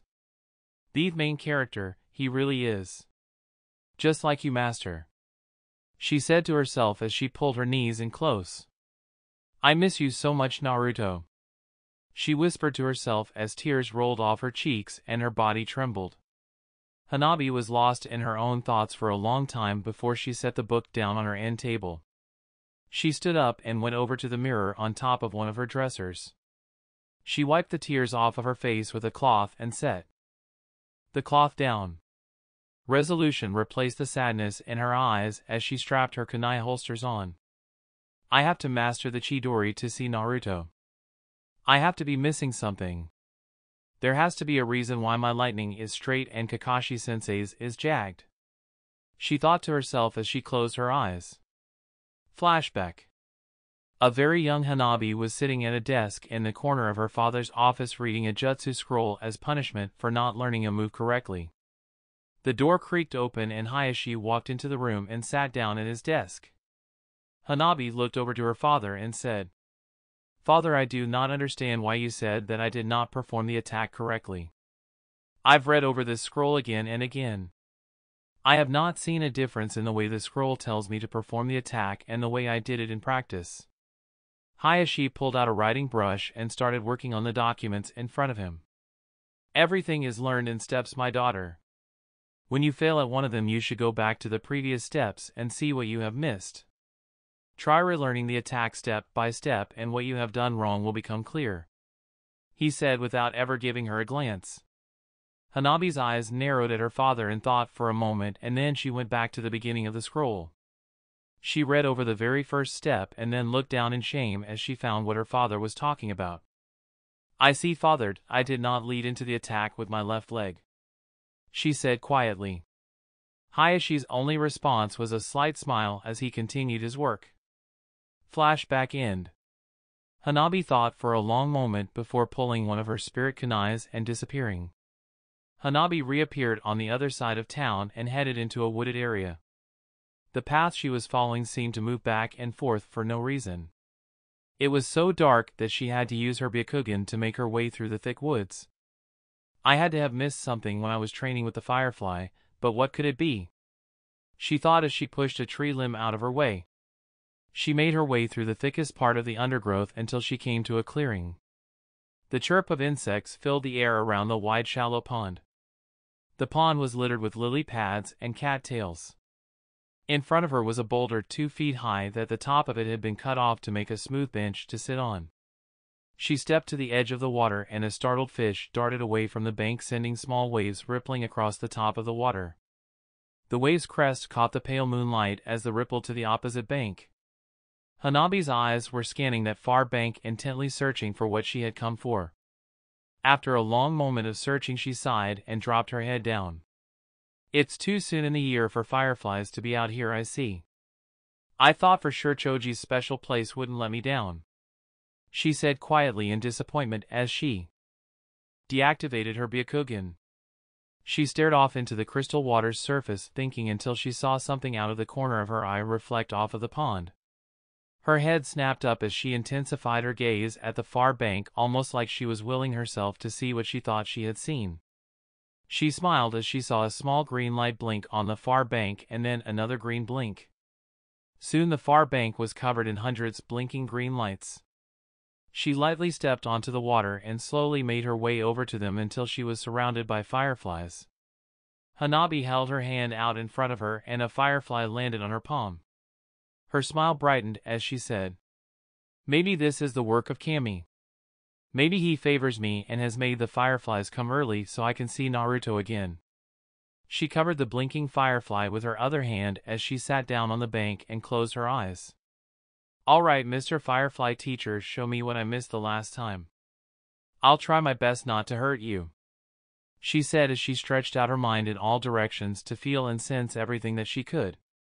Kakashi was leaning up against a tree on the other side of the pond watching her. He watched the thin dark circles grow into sharp points that trailed down her cheeks and up her forehead. He smiled at her. I can see it, I can see what I missed before," she thought in meditation as she felt the firefly coil its chakra into a tight coil until it released it into its back. The moment right before it releases the chakra, it's flattening it out, almost like it is forcing the lightning through an area where it could only pass if it was flat, not round, she thought, and then she felt it from all the fireflies blinking around her. She stood up and laughed a joyous laugh towards the pale glowing moon as she let the firefly go. It flew into the air as she said, "I finally see what I was doing wrong.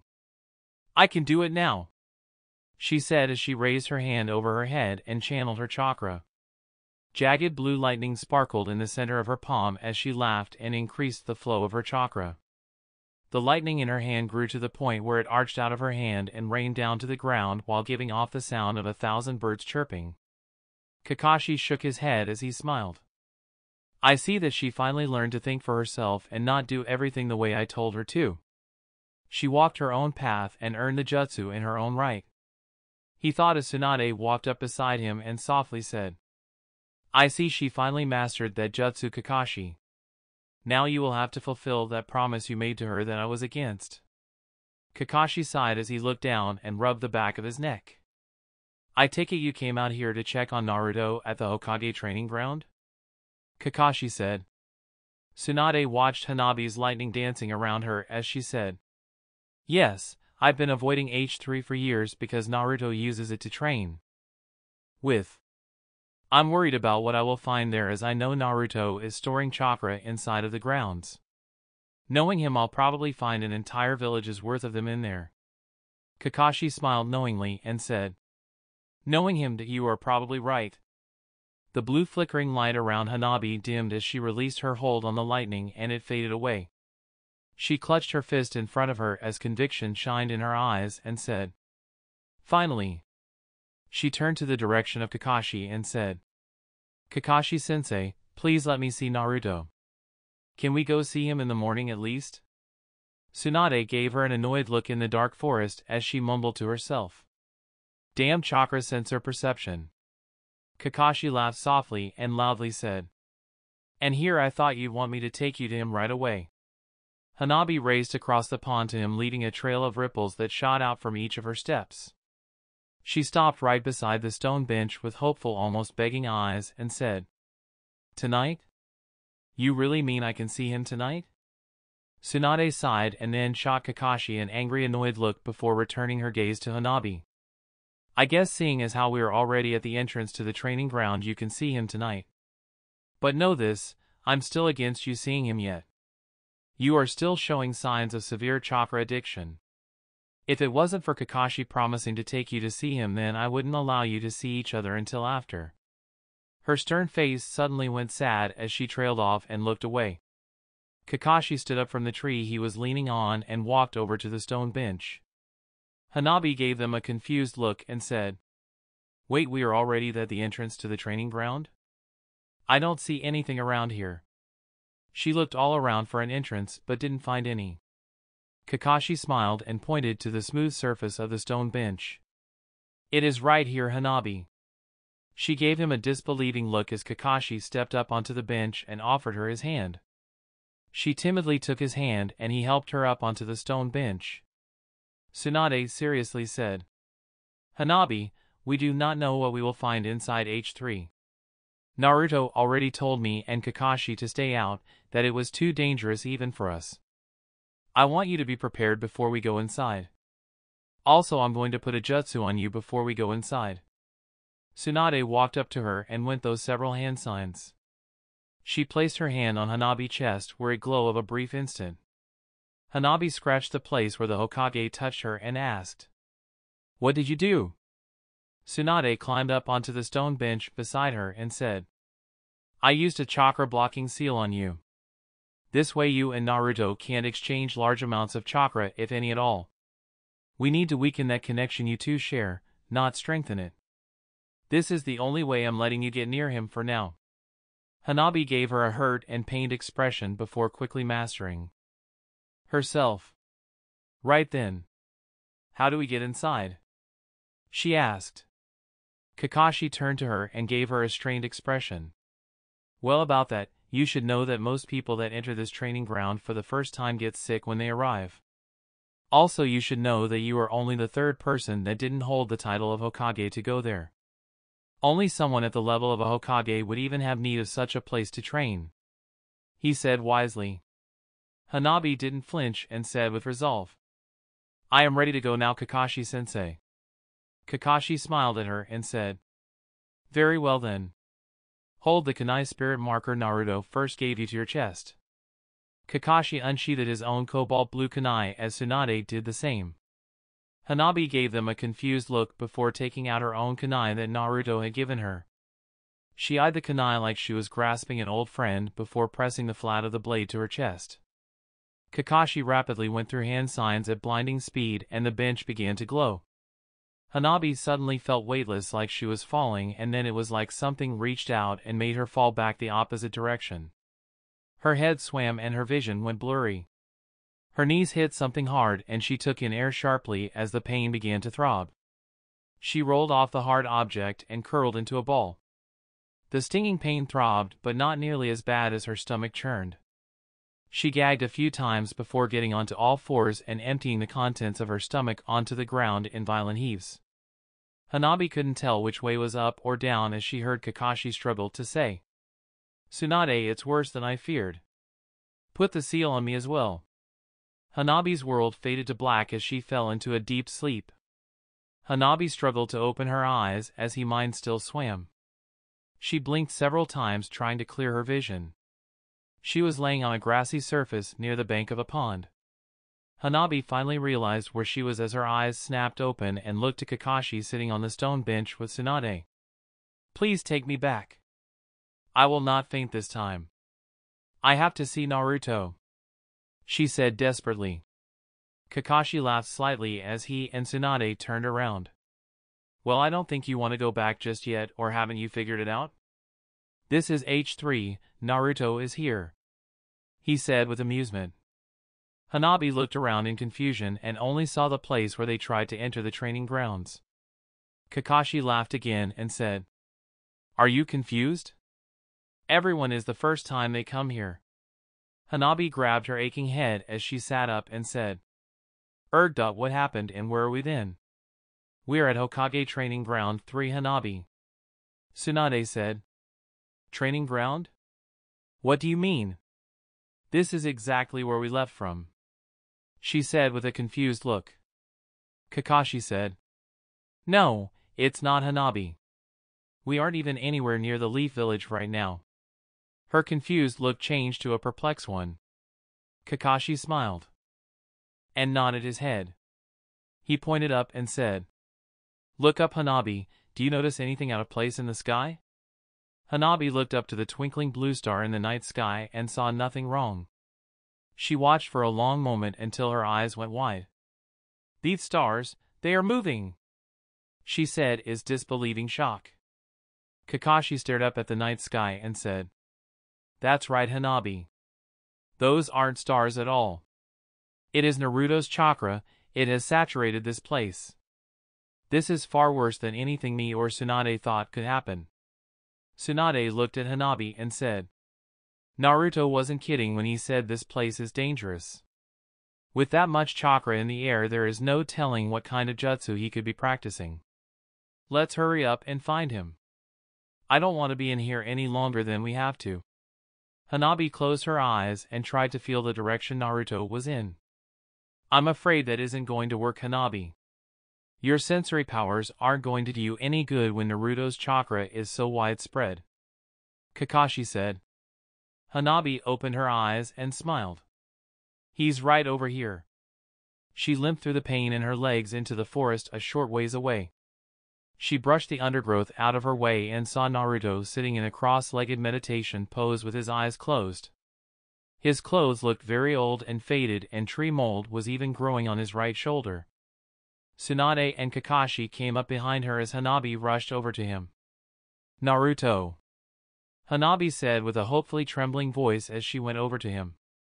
Hanabi!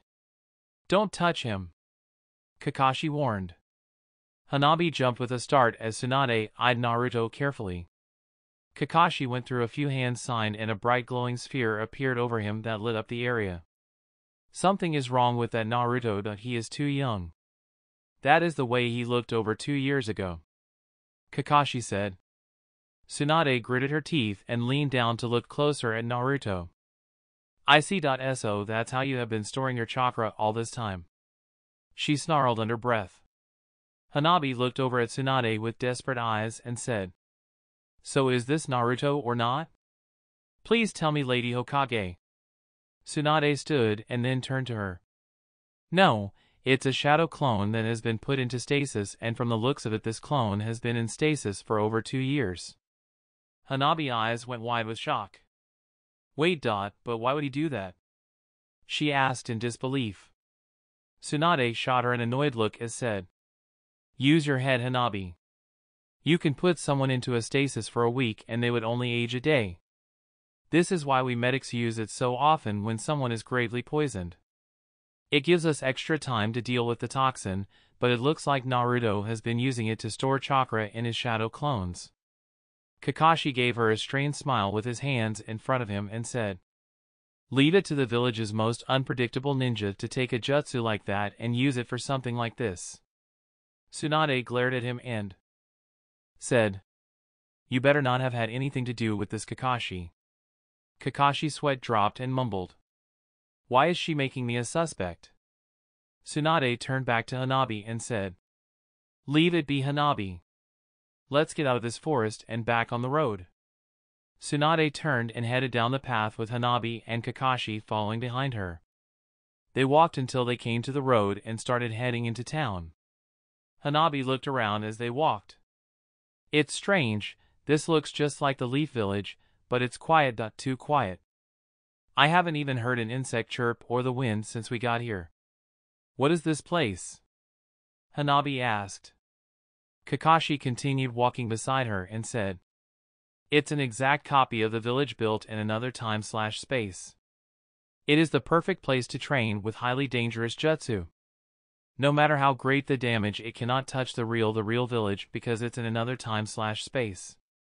Soon they came to the main gate and entered the dark village. No streetlights were on and the houses seemed lifeless and dark. Hanabi thought it was a creepy and unnerving place even if it did look like the Leaf Village. Tsunade jumped onto a high building and they followed. Their eyes went wide as they gazed around the village. Naruto chakra clones were littered all over the village rooftops and streets. They were everywhere as far as the eyes could see, thousands and thousands of them sitting still in meditation. To the north of them stood the Hokage monument, glowing gold like a new day was starting dawn from behind it. Tsunade blankly looked around in disbelief as the sheer number of them. "Impossible, even Naruto couldn't gather this much chakra," she said in shock. Kakashi eyed the Hokage monument and calmly said, "I knew he was gathering chakra, but I had no idea how much he had gathered in the past 4 years." "You knew? Why would he gather so much chakra?" Tsunade asked him scornfully. "Come now, Tsunade, you know very well why he would gather so much chakra. He has been gathering it to fight the nine-tailed fox. This is but one of many preparations he must have made for his fated fight," Kakashi said as he gazed out over the village. Tsunade looked away with a pained expression of shame. "Naruto, he's there," she said as she pointed to the Hokage monument bathed in golden light. She went to leap towards it when Kakashi caught her arm. He looked at her with a serious expression and said, "No, Hanabi. The Hokage monument is the one place we can't go to. The concentration of chakra there is so dense that it's dangerous for us to go there even with the seal on us." Hanabi gave him a confused look and he said, "We will need your help to find him though." "My help?" she asked curiously. "Yes, your help. If you were Naruto and could train in any place in the village, where would you go?" Kakashi asked her. "To Training Ground 36, of course, but what does that have to do with anything?" Hanabi asked. Kakashi gave her a slight smile and said, "Then we are off. Make sure not to disturb any of his chakra clones as we travel." Kakashi led the way as they carefully made their way over to the training ground. They arrived a short while later. The training area was bare except for a few of Naruto's chakra clones sitting like statues in the darkened forest. "Seems like he is training elsewhere," Tsunade said in slight annoyance. "Hanabi, do you too have another training ground you use?" Kakashi asked as he turned his gaze from the grounds to her. Hanabi looked up and thought for a moment. "Sometimes we go train with Guy-sensei and Rock Lee," she said unknowingly. Kakashi thought for a long time before saying, "That seems like a long shot. Oh, of course, I forgot Sasuke was with him." "What does that have to do with anything?" Hanabi questioned him. Kakashi smiled and said, "I think I know where Naruto is training." The forest was dim and a small river babbled through the middle of the training ground. The only thing in it was 3 large poles buried in the ground in a straight line. Scorch marks from lightning littered the grass and trees. Naruto was covered in sweat while he was doubled over with his hands on his knees for support. Sasuke wore a white bandage over his sightless eyes as the lightning in his outstretched hand faded away. "Naruto, I've told you many times. Lightning isn't like the other elements. You can't just blindly learn it through guts alone. You have to understand it and become one with it to use it." Naruto looked up from his panting and said, "I know already, you have to live your life in 1/10,000th of a second. I think I'm getting closer, just a little more. Sasuke eyed him carefully and said, You learned to manipulate my lightning days ago, but you have to create lightning yourself if you want to use it in battle. You seem distracted. What is on your mind that is making you lose focus? Naruto pushed himself up while breathing hard as said, It's nothing, let's get back to training. Sasuke smirked knowingly and said, Hanabi is here, isn't she? Naruto laughed slightly through his exhaustion and said, I guess I should know better. There is no putting one over on you, Sasuke. Yeah, she here and she is heading towards us with Kakashi-sensei and Tsunade.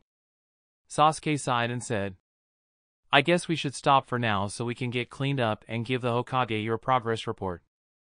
Naruto's eyes shined with conviction as he clutched his fist and said, No, I'm already running out of time as it is.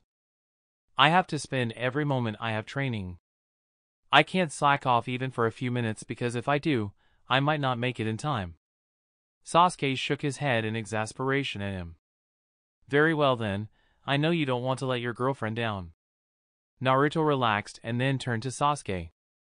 I definitely can't let her down when I asked Kakashi-sensei to train her in the lightning element while I was away. I bet she's already way past me in using the lightning element. She is an amazing disciple. I know she has already mastered it. Naruto said and then smiled. Sasuke smiled slightly and thought, I see, Naruto, you have complete faith in her. It is no longer me or the QB demon that is driving you. It is her, your disciple and student. There certainly is something very different about her if she was really able to replace me and the nine-tailed fox as your rival. Sasuke looked up in curious thought. No, not a rival, that you are fighting for her, not against her.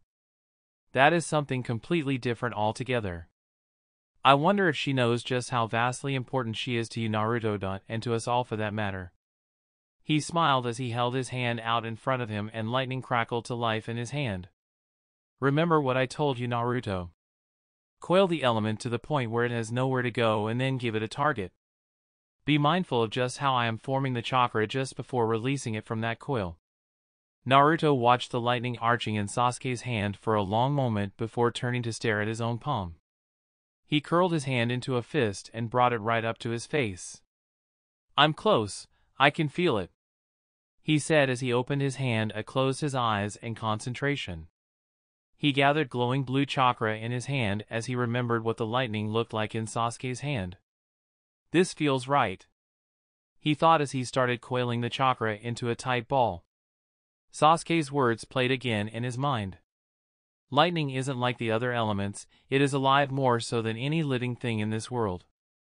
It lives its vibrant life in the briefest instant and then it is gone. To harness that power you have to live like the lightning does and live your life in 1/10,000th of a second on a vibrant blinding flash of light that fades away. Naruto pointed his open palm down and grabbed his wrist. He concentrated on his chakra. I see, it's so clear to me now, he thought as his memories raced. There is more to it than just coiling the chakra. I have to force it through a smaller channel, like a hole, to get it to change form. Naruto strained as beads of sweat rolled down his face. Naruto coiled the chakra again and again, but it never changed form. Naruto doubled, panting. Damn it!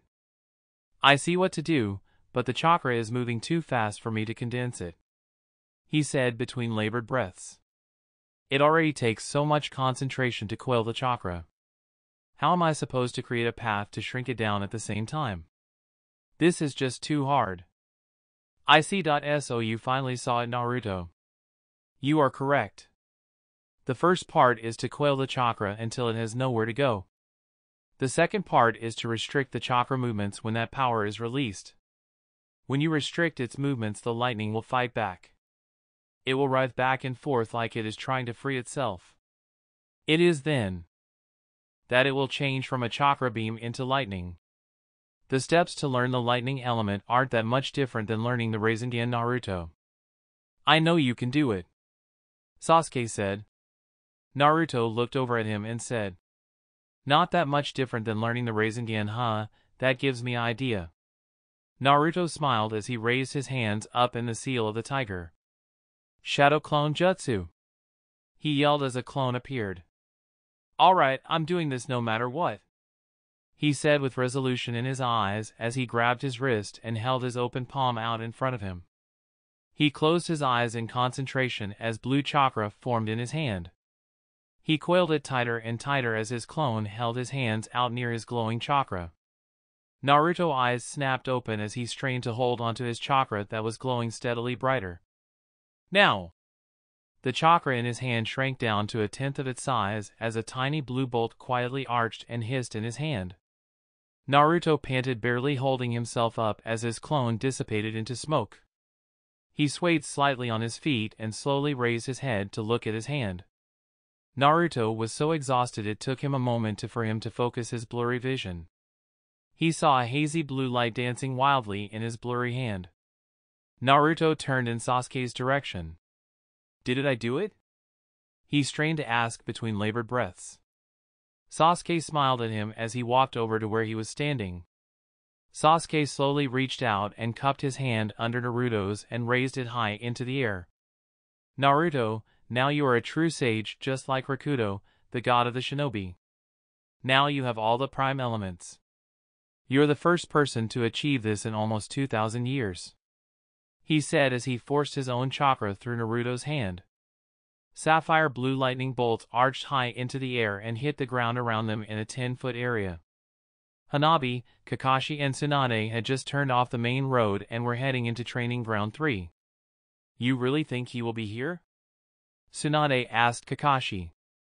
Kakashi nodded his head as they walked and said, I have a hunch he will be. The Hokage's eyes narrowed slightly at him and asked, Why do you think he would be here of all places? Kakashi smiled quietly to himself. Flashback. Naruto, Sakura, and Sasuke were at Training Ground 3 near 3 large poles buried into the earth with Kakashi just after they had been assigned to Squad 7. Kakashi was explaining their first training exercise. You can use any weapons including shuriken. If you're not prepared to kill me you won't be able to take the bells. Sakura flung her hands out to her sides and said, Those weapons are too dangerous, sensei. Naruto laughed and said, Especially since you couldn't even dodge that eraser. Kakashi turned to him and said, Class clowns are usually the weakest link. You can safely ignore them, lowest scores, losers, when I say start you can begin. Naruto growled at him in anger and charged him with a kunai. Just before stabbing him he appeared behind Naruto and twisted his arm that was holding a kunai behind his head. Don't be in such a hurry, I didn't say start yet, Kakashi said as he released his grip on Naruto's wrist. Naruto rubbed his wrist as Kakashi said, But you came at me with the full intention of destroying me, so how can I say this? I'm actually starting to like you guys. Get ready and start. Kakashi dissipated into smoke. End of flashback. That was so long ago. He openly challenged me to a fight for the bells, got caught in every one of my traps and got tied to the stump in the end. Even if he was the 4th Hokage's son, I never thought I would one day be coming to get a report from him on whether or not he had obtained mastery over all 5 elements. Truth be told, I know how far-fetched the idea is, yet I still believe in him and in you, Sensei Minato. Kakashi thought to himself. Kakashi, Hanabi said loudly. Kakashi's smile faded as he looked over at the young Hyuga. Oh, right, sorry, I must have zoned out. Well, you see, Hanabi, Naruto, and Sasuke had their very first mission as Chunnin at Training Ground 3. This place is a mere copy of that training ground, but I think it still holds the same significance to them. I think to them this is the first place where they called each other comrades and joined Squad 7 together as a team. This is where it all started for them after all, Kakashi said. Hanabi thought for a moment on his words and suddenly her eyes went wide when he felt something that she hadn't felt in almost 2 weeks. She dashed out in front of Tsunade and Kakashi. They quickly caught up to her as Kakashi asked, What's wrong, Hanabi? Why did you suddenly dart off like that? Hanabi shot him a quick sideways glance and said, Naruto, he is here. Tsunade asked from her other side. How can you be so sure? We already told you that your chakra sensory perception wouldn't work here. Naruto's chakra is everywhere. There is no way to know which one of him is the real one. Hanabi determination shined in her eyes and said, because I can feel his thoughts again. He is concentrating on a jutsu with all his strength right now. He is clinging desperately to it. Hanabi leaped into the trees and went on a full sprint as fast as she could. So fast. Kakashi thought as he struggled to match her pace, yet still trailed behind her. Tsunade lowered her head as she gravely thought. After 2 weeks apart, she can feel not only his chakra, but his thoughts, and we aren't even inside of him. This is very ill news indeed. If I had known that their connection went beyond sharing their chakra, beyond sharing their memories, to the point where they could sense each other's active thoughts, I would have never agreed with Kakashi to let them meet until after he had fought the nine-tailed fox. Tsunade shook her head as she fought with her thought. No, it's beyond even that now. It doesn't matter anymore. Their connection is too strong. It is already too late. Far too late. If you fail Naruto, Hanabi will almost certainly die. Hanabi raced through the trees until she came to the edge of a clearing where she landed next to a tree. She gazed out over the glowing blue training ground. She froze with her hand resting on the tree's trunk when she saw Naruto and Sasuke surrounded in lightning. Naruto, is that really you? She said softly as Kakashi and Tsunade landed behind her. Or am I going to wake up again and it'll just be another dream? She took an unsteady step forward as the blue lightning in their hands faded away and Sasuke released Naruto's hand. Naruto slumped down on his knees staring at the tiny bolt of lightning arching in his hand. Naruto laughed softly through his exhaustion and said, "Two finally did it." Naruto collapsed onto his back and closed his eyes. Naruto! Hanabi yelled to him and ran toward him. She crashed into him and hugged him fiercely as they rolled over on the ground twice. Hanabi's eyes were shut tight as she emotionally said, "Don't wake up this time, just let me stay like this a little longer. I'm always so lonely when I wake up without you." Tears rained down her face as she gripped him tighter. Naruto coughed and panted hard. "I told you I'd do it, Sasuke." Sasuke looked down at him being embraced by Hanabi with all her might and smiled. "Yes you did, didn't you?" Naruto was slipping off into a deep sleep and said, "Sasuke, have you been using Hanabi shampoo? You smell just like her. Like honey and grass clippings." Sasuke chuckled to himself as Kakashi and Tsunade walked up behind him. "No, you idiot. That is Hanabi is on top of you, not me. You must really be out of it to make that mistake," he said with amusement, but Naruto was already sound asleep with Hanabi clutching at him desperately. Tsunade's seal on Hanabi shattered under the stress of Hanabi and Naruto's chakra trying to reach each other. Their chakra joined and Hanabi's tearful cries went silent as she found what she had been searching for 2 weeks. Her body went limp with her arms around Naruto as she fell into peaceful sleep. The only place she could truly sleep was in the arms of the person she had fallen in love with, where she was sleeping soundly. Naruto coughed and panted hard. "I told you I'd do it, Sasuke." Sasuke looked down at him being embraced by Hanabi with all her might and smiled. "Yes you did, didn't you?" Naruto was slipping off into a deep sleep and said, "Sasuke, have you been using Hanabi shampoo? You smell just like her. Like honey and grass clippings." Sasuke chuckled to himself as Kakashi and Tsunade walked up behind him. "No, you idiot. That is Hanabi is on top of you, not me. You must really be out of it to make that mistake," he said with amusement, but Naruto was already sound asleep with Hanabi clutching at him desperately. Tsunade's seal on Hanabi shattered under the stress of Hanabi and Naruto's chakra trying to reach each other. Their chakras joined and Hanabi's tearful cries went silent as she found what she had been searching for 2 weeks. Her body went limp with her arms around Naruto as fell into peaceful sleep. The only place could truly sleep was in the arms of the person she had fallen in love with, where she was sleeping soundly. Chapter 32, Kakashi's Challenge. Sasuke, Kakashi and Tsunade were watching Naruto and Hanabi sleep in each other's arms in the dim forest of the Hokage training ground. The silent moment dragged on, and the only thing that could be heard was Naruto's heavy breathing. I think we should take them out of the training grounds for now. I'll take Naruto to the hospital. You should take Hanabi home, as you're the only one here with a key to his estate, Kakashi said to Tsunade. No, Kakashi. We will take them both back to Naruto's estate, Tsunade said as she walked over to them. Kakashi raised an eyebrow in curiosity at her. I thought for sure you'd want them separated to further weaken their connection. Tsunade grabbed her elbows as she looked down and shook her head. There is no point in separating them anymore. The damage is done. Their connection is far too strong to weaken before it's time for him to fight. It would probably take years to weaken it enough for it to matter. They might as well spend what little time they have left together, Tsunade said sadly.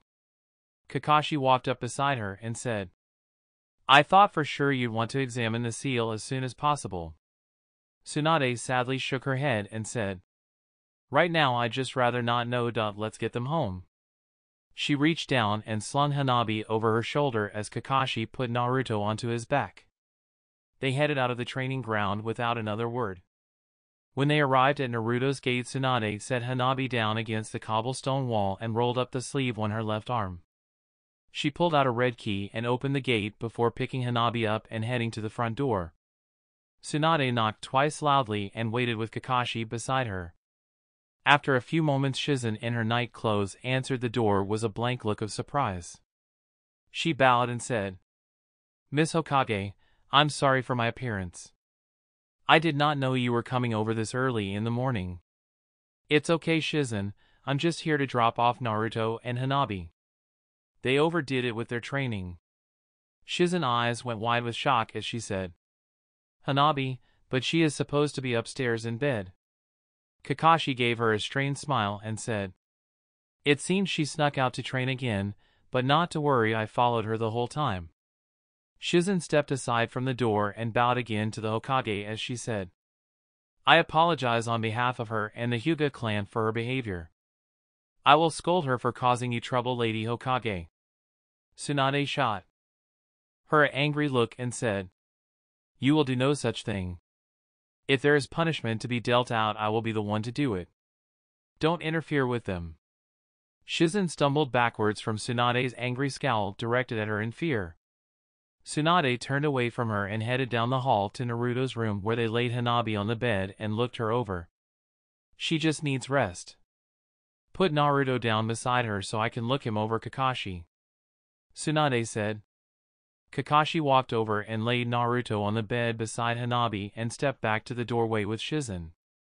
The Hokage took her time examining Naruto, but she did not raise his shirt to look at the seal. She started pouring her healing chakra into his hands. He has several minor burns from concentrated chakra, but he should be fine. He will probably be out cold for a few days at least. I'll get Sakura to look in on him until he wakes up, she said, and then turned to Shizen. When he wakes up, send a messenger to me. Now I'm going home to get some sleep. I've got a feeling my paperwork is going to be backed up again. Come on, Kakashi, let's go. Kakashi quietly followed her out of the house and up to the gate. Why didn't you examine the seal? Kakashi suddenly asked just as Tsunade touched the door of the gate. She looked down sadly for a long moment and then said, Because I don't have to examine the seal to know what kind of shape it is in. I could feel it the whole time I was around him. I could feel that thing's eyes on me the whole time, lurking just below Naruto's surface. The seal has started to break. Kakashi's eyes went wide in shock. You mean? Tsunade turned toward him with a blank, empty look and said, It is time. Put the sealing team on standby and notify the Umbu to be on alert. This is madness, Tsunade. He's like your son and the greatest hero in the history of the Leaf Village. You can't possibly be thinking of trying to extract the Kyuubi out of him.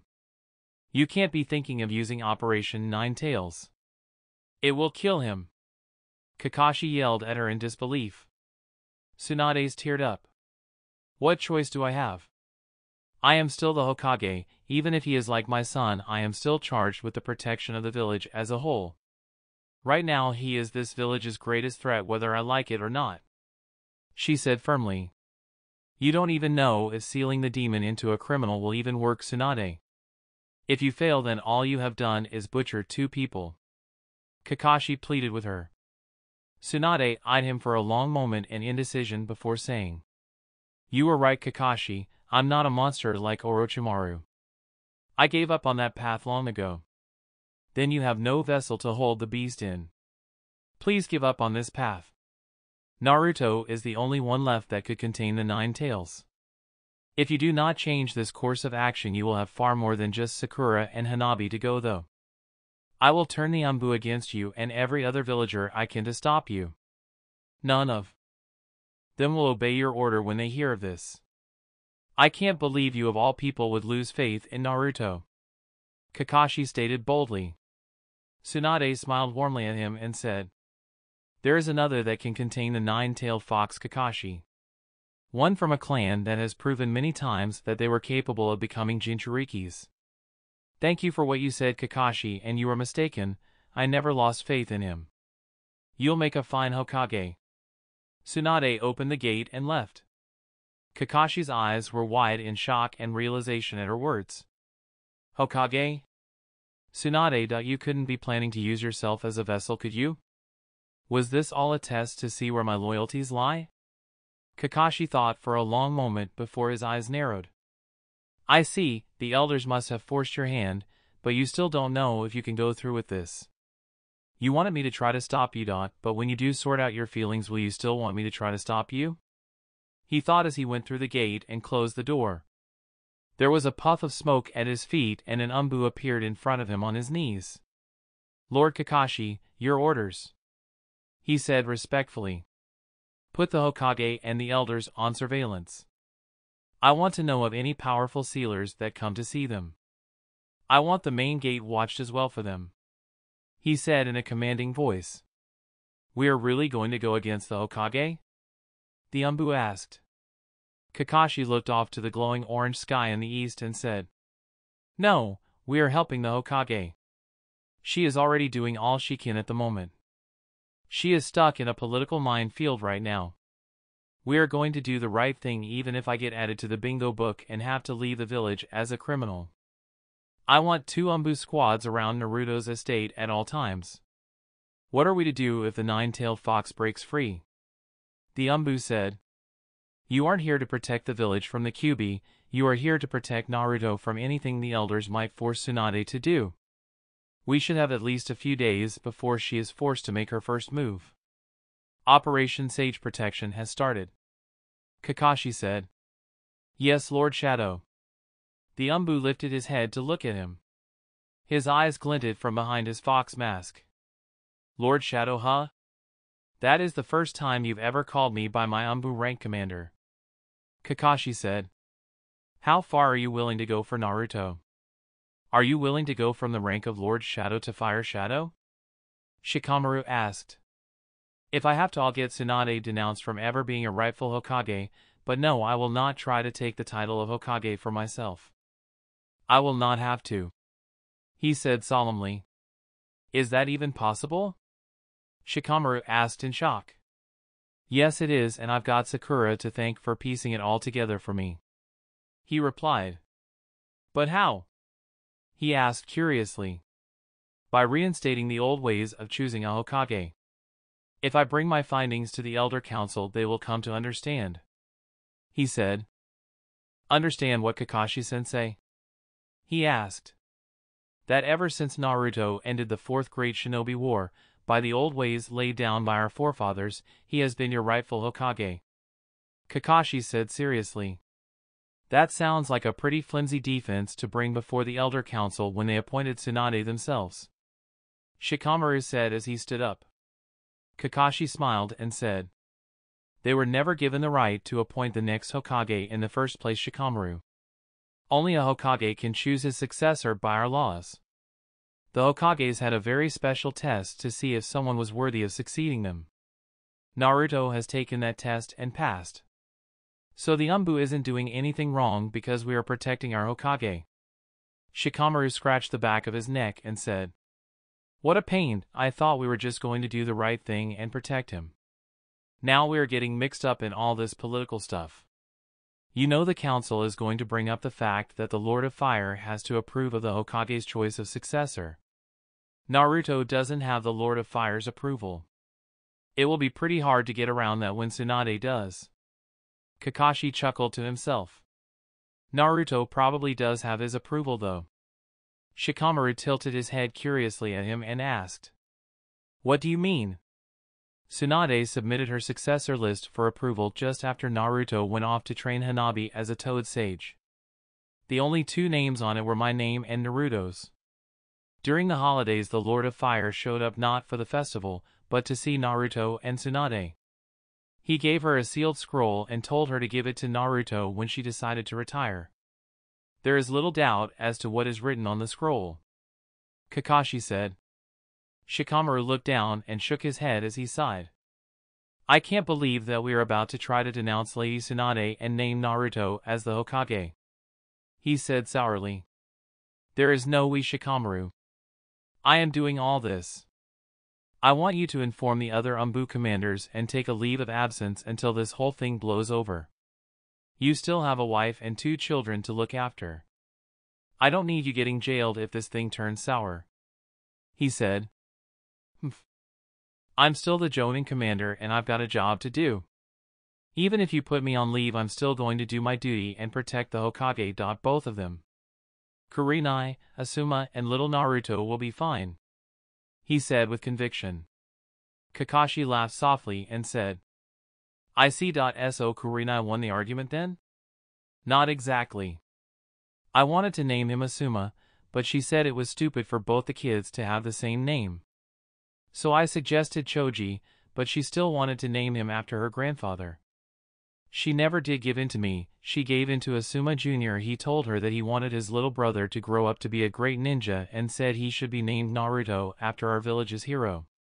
She's such a pain, I still haven't won an argument with that woman," he said bitterly as his shoulder slumped.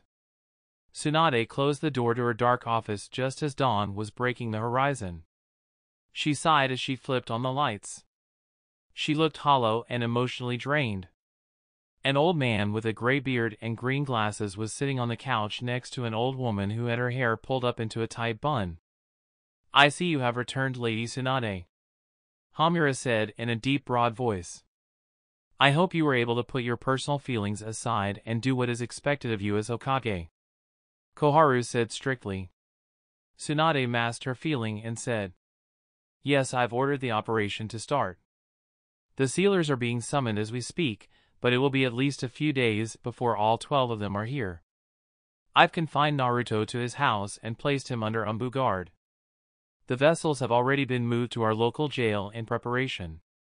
"Very good, Tsunade, but I have to inform you that the council has overruled your notion of killing the Kyuubi. He is far too valuable as the last of the tailed beasts to the stability of the Land of Fire. A new Jinchuriki will be made," Koharu said. Tsunade tried her best not to look shocked and said, "We don't have a vessel capable of containing the Kyuubi anymore, Lady Koharu. Killing the 9-tailed fox is our only option. Can't you 2 old buzzards see that? We do have a vessel capable of containing the 9-tailed fox. Albeit not from the long-lived Uzumaki clan, but one from a distant line of the Senju clan," Hamura said. "Tsunade, did you really think destroying a few documents was enough for us not to know Kurenai is a descendant of the Senju clan?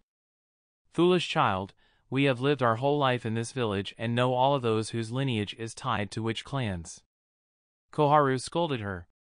Tsunade's eyes went slightly wide as she thought. Tu didn't know Kurenai was related to the Senju clan at all. Then who destroyed the documents? It must have been Kakashi. He kept it even from me. He didn't take any chances, good job Hataki, but in the end it was futile. You can't possibly be thinking of sealing the Kyuubi into Shikamaru and Kurenai's newborn son. Tsunade yelled with her fist clenched. Yes, we are. It has already been voted on and approved, Koharu said coldly. Tsunade turned her head away from them in anger. Hamura said, "It is like Kami himself chose him to become the next Jinchuriki, they even share the same name. The QB will pass from Naruto Uzumaki to Naruto Nara." Tsunade scowled at them in anger. "Do not look at me in such a way, Tsunade. You knew one day this would happen. This is the fate of a Jinchuriki when their seal starts to break, that the beast is resealed in another. I do not like this situation any more than you do, but this has to happen to protect our village," she said.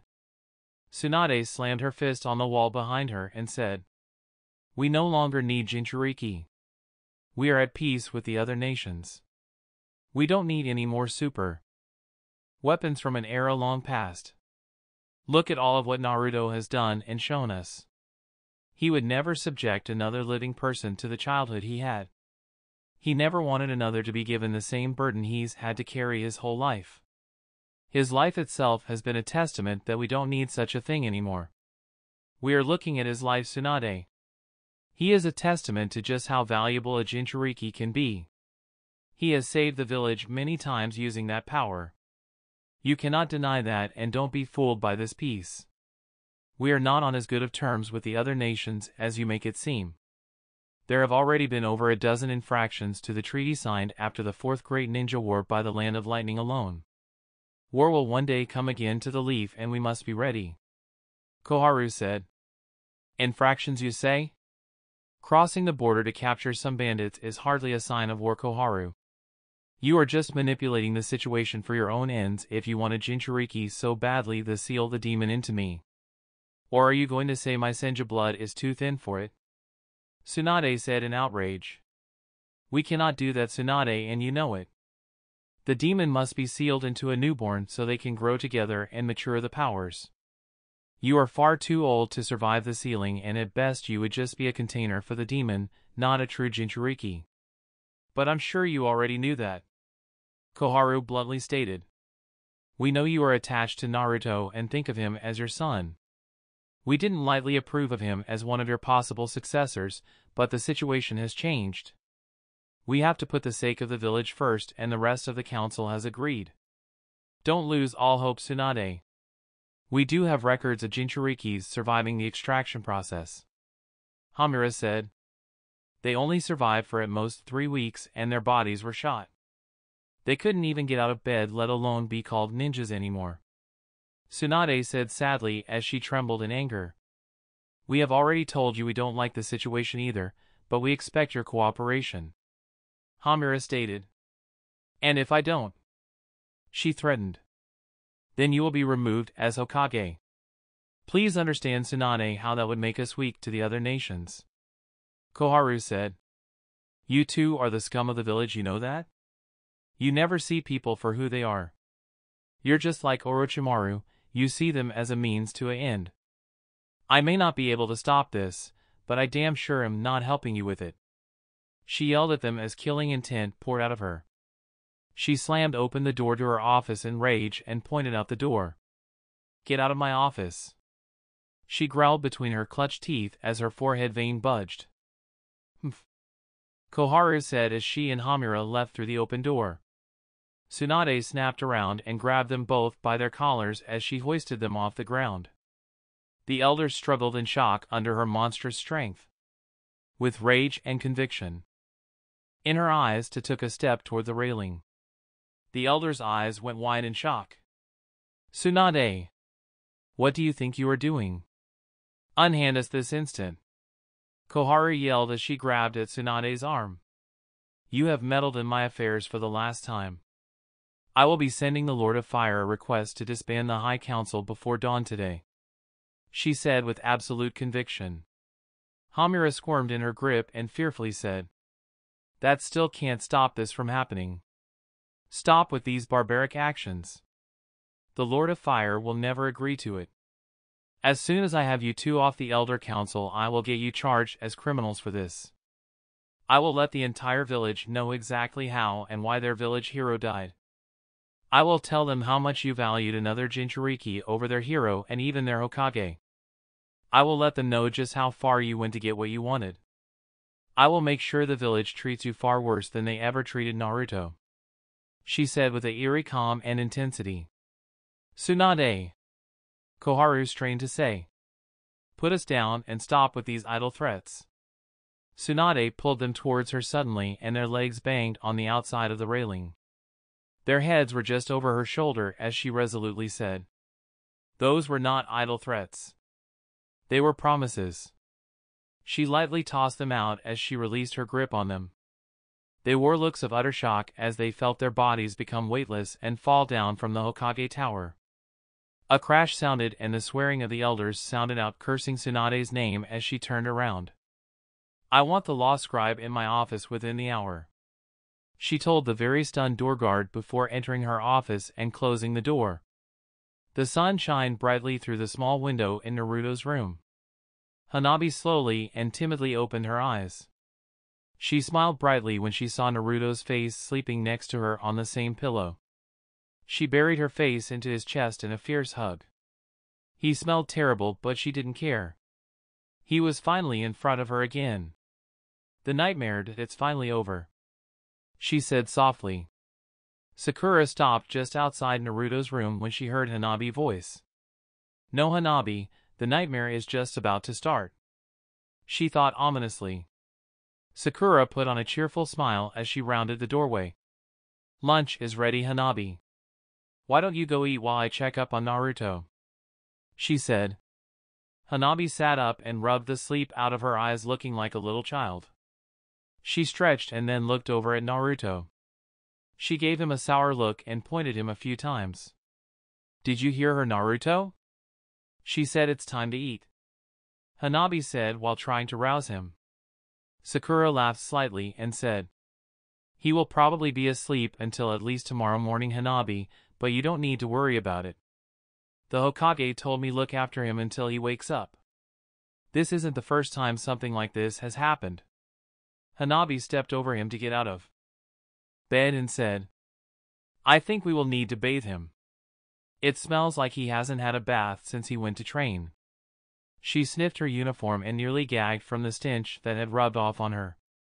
Knowing Naruto, you probably hit the nail on the head, Hanabi, Sakura said with a smile.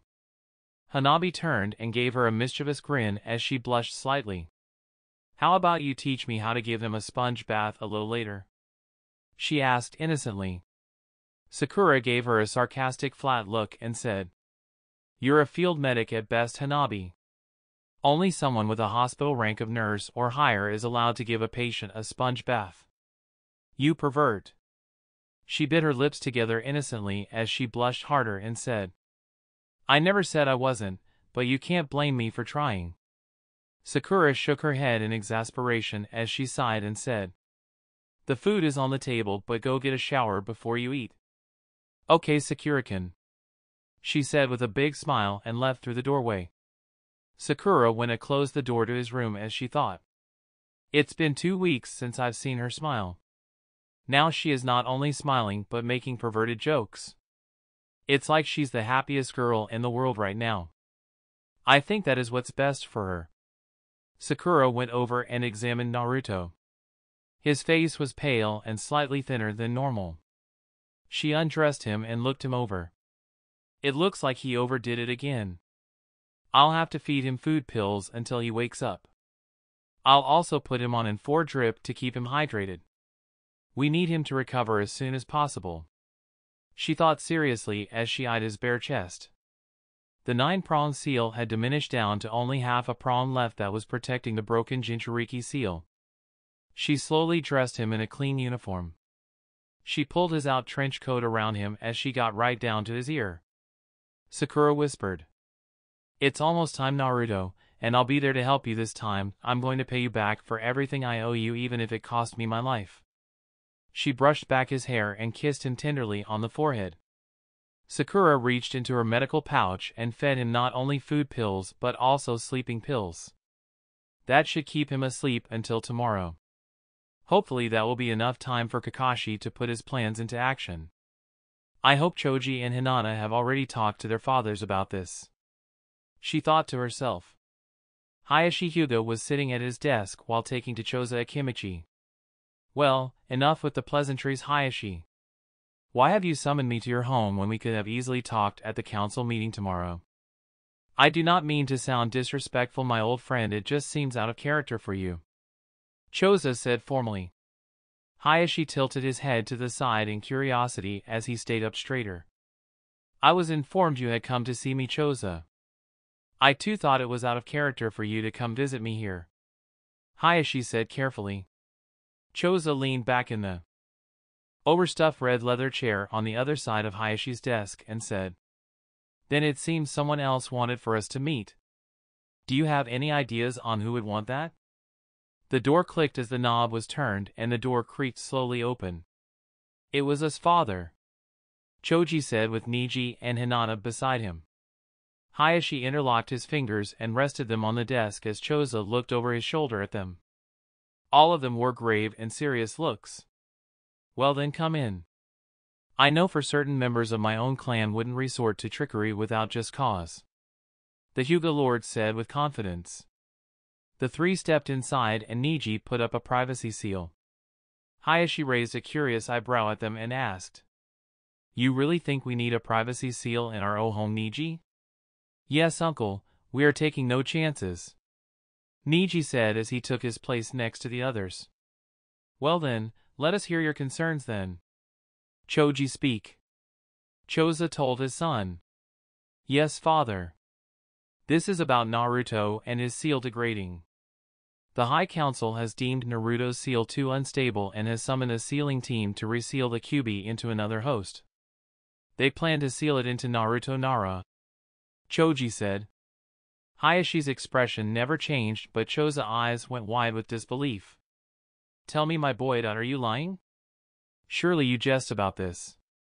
Naruto is the great hero of the village many times over and likely our next Hokage, Choza said, and then turned Hayashi and asked, Did you know anything about this, Hayashi? He stiffened visibly and said, No, not directly, but I overheard rumors last night. I've always feared that one day this might happen. Feared? Like you are going to let this happen? I, for one, will not let something like that happen, Hayashi, Choza said intently. What can we do, Choza? They are the High Council that presides over our laws. We are in the village council that presides over its day-to-day activities.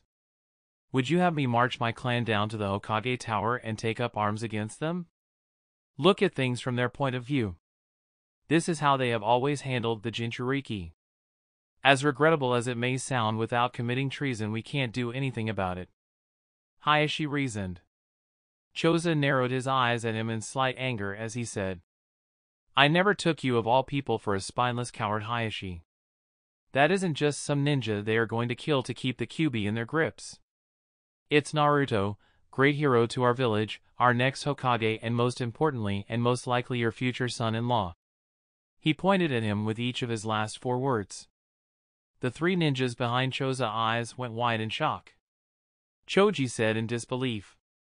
Naruto proposed, Niji said in shock. To Hanabi? Hinata said while blushing shyly. Hayashi gave them an exasperated and tired look as he hung his head. No, he has not proposed to Hanabi. Those were just rumors from almost a year ago. I don't need rumors, Hayashi, and I wasn't talking about them. It's obvious those two are in love with each other. You could summon your entire clan to keep them apart and they would just tear them to pieces to get back together. Or did you forget that your daughter could probably go toe-to-toe with Lady Tsunade now, and Naruto is already the most powerful ninja of his time? The Hyuga Lord shook his head before returning his gaze to Choza and said, How powerful they are does not matter. I cannot let Naruto marry Hanabi even if he asks, because Naruto cannot have children. Choza waved off his comment with his hand and said, Hinata can give the clan children. She is well into her child-rearing years and is already seeing Konohamaru. Or do you have a problem with your daughters ending up with direct descendants of former Hokages? Hayashi sighed deeply and said, You know very well, just from my standings as a council member, I'd be overjoyed to have either of them as a son-in-law. But I've groomed Hanabi for over 10 years to be the heiress to the Hyuga clan. I can't suddenly give up on her and switch all my hope to Hinata, who is ill-suited for the task. As long as Naruto is a Jinchuriki, he cannot have children, so I cannot let him marry Hanabi, and he knows this. You stubborn old man, haven't you ever been in love? Can't you see what is right in front of you? If you make it to where she can't stay with Naruto in the clan, she will just leave the clan.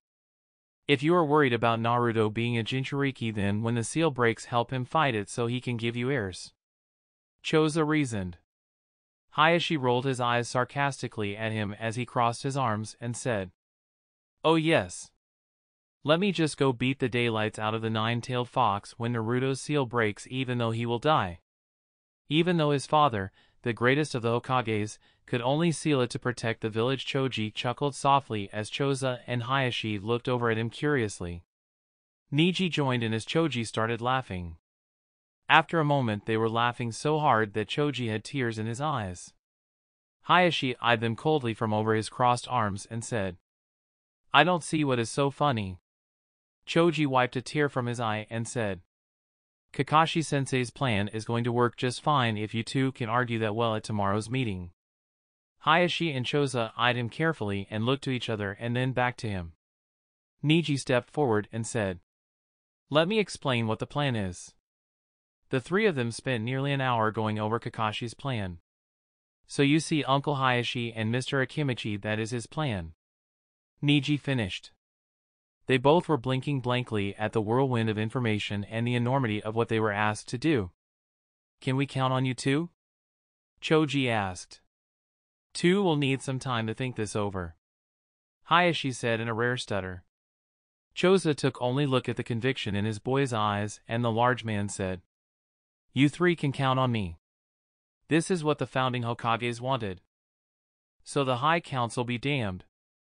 Naruto is my Hokage and I'm very proud that he is." Neji smiled brightly and Choji jumped for joy. "You three run along. You only needed one of us to agree, and I'm sure I can keep the council tied up for a few days even if Hayashi doesn't come around.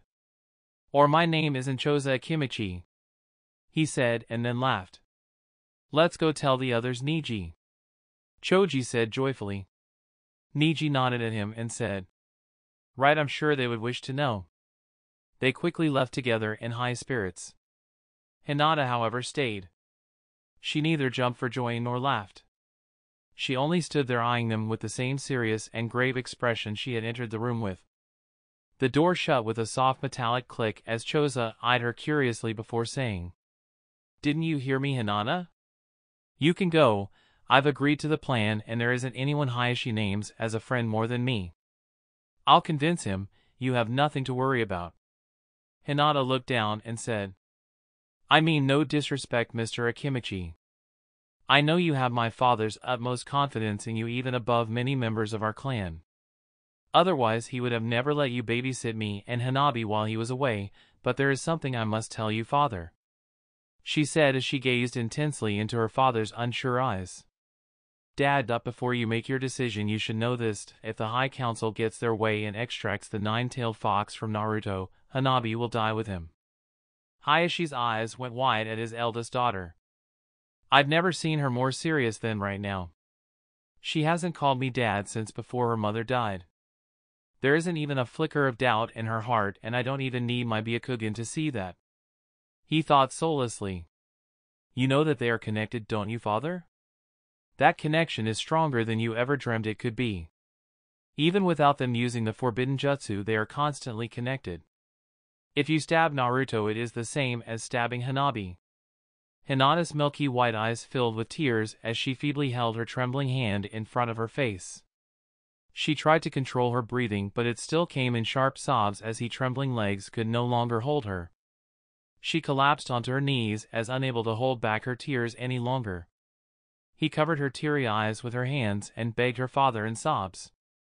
"Please, just this once, be a father first, on a councilman second. Please." Her breaths came in sharp sobs and her nose mucus ran down her quivering lips. Just don't kill my little sister." Hinata doubled over in a bow as she wailed and begged him with all her might. Hayashi stared blankly at her in shell shock before looking at Choza with a lost look as to what he was supposed to do. Choza smiled at him and nodded his head in Hinata's direction. The Hyuga Lord's strict heart of cold logic finally melted as he realized what a monster he was in the eyes of his daughter. Hayashi looked down and pushed himself up out of his chair in shame at himself. He walked over to her as she continued to beg him in sobs. Please don't take her away from me. I know we have never gotten along, but I still love her. Hayashi got on his knees before his eldest daughter. I know she doesn't remember Mom. She was totally young to remember her, but Hanabi is all I have left, Father. Hinata wailed as she shook her head and her tears streamed off her face, raining onto the floor. Hayashi gently grabbed Hinata's shoulders and forced her to sit up while she was breaking down. Please, Father, I know you always hated Naruto, but I love them both. Please don't let them kill my little sister. She begged him in tears as she was forced to look her father in the eyes. The quivering pain in his daughter's eyes struck him deeper than any sword or blade ever could. Hinata swallowed hard as she tried to choke back her unchokable tears and sobbed. No two people in this world deserve her to be together more than them. No one should. He embraced her as she begged him. Mara, I see now what you meant all those years ago. I've been a horrible father, just as you always warned me about. So horrible, in fact, that Hinata thinks that I would knowingly send Hanabi to her death. Mara, my late loving wife, I'm sorry that I haven't been able to fill the void of your death even now. They don't see me as a loving father to this date. I know that it is my fault now. Hayashi thought as he hugged Hinata close as she cried. Father, please don't take away Naruto's faith. Please don't take away my sister's hope for happiness. Shh, Hinata, everything is all right now, my dear. He said softly as he stroked her hair like he used to do when she was a child. She sobbed as he said, I would never do anything to harm Hanabi, not because she's the heiress to our clan, but simply because she is my daughter. Hinata gripped him tightly and she closed her eyes with all her might, trying to force back her tears. She took in 3 sharp sobs and swallowed hard before asking in a trembling voice, "Ddo, you really mean that, Father?" He nodded his head and said, I would never lie to you. Also, I do not hate our Hokage. After all, he has made both my daughters happy at one time or another, which is more than I can say I've done in a long time. Hinata's grip started to lessen as she said, Father, your body went limp as all the stress and worry left her body and she drifted off to sleep. It seems she has cried herself out, my old friend. Choza said quietly as Hayashi carefully laid his daughter out on the carpet. Hayashi stared at his daughter soullessly in disbelief. He saw his every mistake as a father in her puffy pink eyelids and cheeks that were wet with her tears. To think I was such a poor father to her. She didn't even cry that hard when her mother died. He said hollowly, I don't think you're as bad of a father as you think, Hayashi. I just think you wanted sons and Mara only gave you daughters. You never let them be daughters and treated them like sons. Hinata was always so happy around me when I babysat her. Hanabi, however, takes after you and always seemed serious. He said kindly. Hayashi covered his eyes with his hand as he shook his head at the floor sadly. Right now I feel like I make the QB look as noble as the 4th in comparison, Choza. I don't even feel like I have the right to call myself a father anymore. He said. There is no need to go that far, my old friend, but you should call someone in here to take her to bed so she can rest. Choza said from his nearby chair. Hayashi shook his head and said, No, I'm going to start treating her more like a father instead of a clan member starting right now. He picked her up in his arms and turned to face the big man. I'm going to take her to her room myself. When I get back we will talk about how we are going to make the council see that Naruto is the rightful Hokage that he is. Choza laughed softly and said, Oh, come now, Hayashi, you know our best strategy is to stall for time. You know how to play good councilman, bad councilman as well as anyone. We can't both be the good councilman. You will have to fight me for it. The usual then? Choza held his fist out in front of him. Hayashi sighed and said, I guess I admit your point, but I can hardly play with my daughter in my arms. The large man smiled at him and said, Then on your honor, Hayashi. 1.2.3.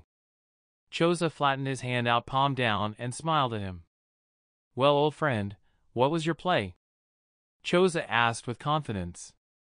Hayashi sighed as he shook his head and said, Rocked, I don't see how you always win, Choza. Choza laughed hard before saying, For all the wonderful gifts you get from those eyes of yours, there are times when others can see you more clearly. It's because you always pick the thing you are most like, Hayashi, the rock. Hayashi nodded his head in understanding and said, Well, I'm working to change that starting right now, Choza. Choza leaned toward him and curiously said, And will you become more like the paper or the scissors? He gave a slight smile before turning around and said, I will become more like a dad, Choza. The big man smiled as Hayashi left to take his daughter to bed. He carried his daughter down the hall and up one story of the house, not the least bit embarrassed by the shocked looks of his clansmen that saw them. He was nearly to her bedroom when one of his clansmen was so stunned that he was frozen in shock in the middle of the hallway. Hayashi came to a stop in front of the young man, barely in his teens. If you wouldn't mind, Furika, could you please move aside so that I can put my daughter to bed? He said calmly. The boy shook himself out of his shock quickly and stepped over with his back to the wall as he bowed. To him, sorry, Lord Hyuga. He walked by him with Hinata in his arms and said, Not to worry. As you were. He fumbled with the door awkwardly while supporting Hinata's weight until her managed to open the door. He entered her room and sat her down on her large four-poster white bed with a fluffy white comforter. He pulled the blankets up over her and tucked her into bed like he did when she was a child. Hayashi leaned down and kissed her on the forehead and said, Good night, my daughter. You have nothing to worry about now. I will uphold the wishes of our forefathers and make sure Naruto is given his rightful place in the village. He proved without a doubt on the day he single-handedly ended the Fourth Great Shinobi War that he was not only the strongest ninja in the Land of Fire, but in all the nations. A part of me felt like he should have been named Hokage then, but I was too worried he would make a mess of things. I was even relieved when those rumors died down because I felt like if I chose him over Lady Tsunade I would be betraying her. I no longer feel that way. It has been obvious for a very long time that Naruto has always been the strongest ninja in our village. He is our Hokage, and even if I must fight a battle of words against that fact to protect him, I will. Hayashi reached down and cupped his hand around his daughter's sleeping face. Now that I look at you as a dad instead of the Lord of the Hyugas, I can see you are the only woman I've ever seen more beautiful than your mother. You look just like her though. I can see why Konohamaru is so taken with you. Or knowing him, maybe not. He was always a little weird, like his master. He said with a soft laugh as to not wake her, and then left her room. He closed the door gently and turned down the hall. The same nervous Hyuga was still bowing nervously by the wall as he walked by. He suddenly turned around and said, Furika! The young man jumped with a start and then trembled, waiting for his punishment for his transgression while bowing with his eyes clutched closed. At the very least he expected a month of hard stable work for his wrongdoing. Hayashi respectfully said, Good night, young man. Good night, Lord Hyuga, he said shakily. It was a few minutes before the normal village council meeting the next day. Hayashi Hyuga and Choza Akimichi were waiting at the door to the council room with the other council members and their aides. Choza leaned over to him and quietly said where only they could hear, You ready for this, old-timer? Hayashi stiffened up straight and quietly said, I may have to play the bad guy here, but don't think I am going to make this easy on you, Choza. He laughed to himself and said, If you did, I'd have motions to have you removed as a fake Hayashi.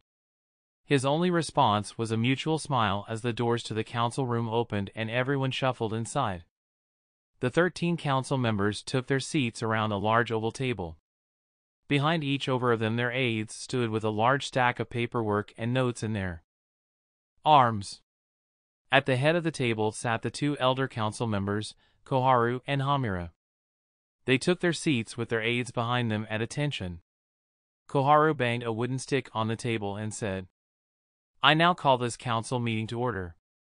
The room fell silent as a stuffy-looking man in his 50s approached her with a stack of scrolls and handed her one of them awkwardly. She opened the scroll quickly and said, The first matter to address for today is a dispute on the water distribution on the Southern River. The outer-lying farmers are complaining that the main village is keeping too much of the water for themselves. They say they do not have enough water for their crops. We will now hear arguments from the village council. What say you on this topic? Hayashi and Choza turned what would be a standard 30-second decision into a 45-minute exhausting debate. Come now, the village can do without 21% water. It just ends up flowing downstream anyway. Hayashi said. 21% is far too much, and surely you know that, Lord Hyuga. I'll only agree to 19% and not a drop more. Choza debated intently. Hamura's eyes narrowed at them for a long moment before saying, "Then we will compromise and call a vote for 20% more water from the South River to go to the outer-lying farms, since you are both so passionate about this topic. What say you, council members?" Several members had to be awoken to even cast their vote before it was passed. The next thing up for debate is the restriction of woolen sheep per acre of land. The current limit is 28 per acre, and a new activist rights group wants it reduced to 25. Why say you, members of the council? Hamura said loudly. Humph. Choza snorted at the idea. 25 per acre? It should be more like 15. We shouldn't be trying to starve the beasts to death. Hayashi slammed his fist down on the table and said in outrage. 15? Are you insane? I did not come here to accuse the Akimichi clan of being wasteful, but we of the Hyuga clan easily manage 35 per acre. Are you sure you are planting the right grass for them? Choza looked at him and said, You dare accuse my clan, of all the clans, of not feeding their livestock properly? Well, it certainly seems that way when you can only get 15 sheep per acre, whereas I can get 35. Hayashi stated. The morning hours dragged by slowly as Choza and Hayashi bogged every little thing down in debate. Shibi had just taken over for his father on the village council a week ago. He seemed passive on the outside, but thought to himself, they sure are going at it today. I wonder what has gotten into them. The door to the council room opened as they were debating the river shipping lane taxes. Kakashi stepped inside with an annoyed-looking Tsunade. They stopped speaking as Koharu held up her hand, calling for silence. Lady Hokage and Kakashi Hatake, for what reason have you come to today's village council meeting? She said stiffly. I have no idea why Kakashi dragged me down here. He only insisted that it was a matter that I had to be present for. She said with an annoyed glance at him. The council turned to Kakashi and Koharu said, Well, Kakashi, for what reason have you interrupted this meeting? There is a matter I must bring before the council. Kakashi said, and Koharu nearly cut him off by replying. Then you should file the correct form so it can be fitted into the schedule at a later date. We can't very well stop the meetings for every minor thing that comes along. Kakashi grinned slightly at her and said, This matter is fairly urgent, unless you think bickering over property lines is more important than Naruto's breaking Jinchuriki seal. Shocked looks of disbelief and dread rounded the table as Kakashi said, I thought as much. Lady Tsunade, you might want to have a set. We will likely be here a while. Hamura stood up and said, That matter is already known and it is being handled by the High Council. The village council has no authority over that matter. Murmurs of worry and dread passed in between the council members. That is the exact reason I have come, to see if the High Council even has the authority to handle that situation at all. Kakashi said. Hamura warned him. You are playing a dangerous and pointless game, Kakashi Hatake. We were appointed to the High Council by the third Hokage himself to handle these exact types of problems. Kakashi held his hand up in front of him and said, I did not come here to attack your right to be on the High Council, Elder Hamura, only the High Council authority to decide this matter. Koharu sighed quietly and said, Very well, Kakashi Hatake, we will hear you out, but this had better not be a waste of our time. She motioned for the two guards standing at either side of the room and they left. They returned promptly with chairs for Kakashi and the Hokage. Tsunade only seemed to be in a foul mood as she thought. I'm counting on you, Kakashi. You better have thought of a good way to stop them from resealing the nine-tailed fox. They took their seats and Koharu pointed her open palm face up at Kakashi and said, "You have the floor, Hatake Kakashi." Kakashi calmly said, "Please refresh my memory, speakers of the village council. Where do you get your authority from?" Koharu gave him a stiff response. "You, of all people I should hope, know very well that we get our authority from the Hokage. We of the High Council can only be appointed by the Hokage as counselors in trust. It is our job to oversee new laws that have already been approved by the village council for ninjas and only ninjas. If a proposed law is deemed fit by us, it is passed on to the Hokage for approval. It is also the High Council's job to preside over the village council as their speakers. As their speakers, we are only allowed to bring problems before the village council, and we are not given a vote on those problems. We are also charged with how those laws are upheld and what punishment is to be given should those laws be broken. However, most of the time we let the village council or assigned people handle that task for us, as two people can only do so much for the village. We can request for more or less taxes from the village council, but they are within their rights to deny our request. The village council is charged with handling the day-to-day activities of the village. Unlike us who are appointed by the Hokage, they are appointed by the clans. It is the village council that appoints the yearly budget for the village and handles the collecting of taxes. It is them that monitors our economic state and decide the village's tax rate. They are also charged with just how many ninja missions our village takes on and the level grade of missions. Though they are normally too busy to handle that charge personally and have appointed others to do it for them. They also handle our imports and exports to the village by deeming what is and what is not acceptable as goods in our village. Their day-to-day activities normally consist of settling disputes between the clans. They settle everything from the smallest property line disagreements to the largest economic disasters of nationwide food shortages. Seeing as how I probably know what direction you are heading to, Kakashi, I'll also explain what the roles of the Hokage, the ninja, and the Lord of Fire are as well. The ninjas are our nation's soldiers and are called to complete missions for a momentary sum to support our village during peacetimes. This sum helps to lower our tax rate on our citizens and gives our village prosperity. This is their main duty to our village. Whether it is a time of war or peace, they are our village's protectors and are charged to guard our lands at home or even abroad if needed. During a time of war, they are expected to fight and die in the service of our nation.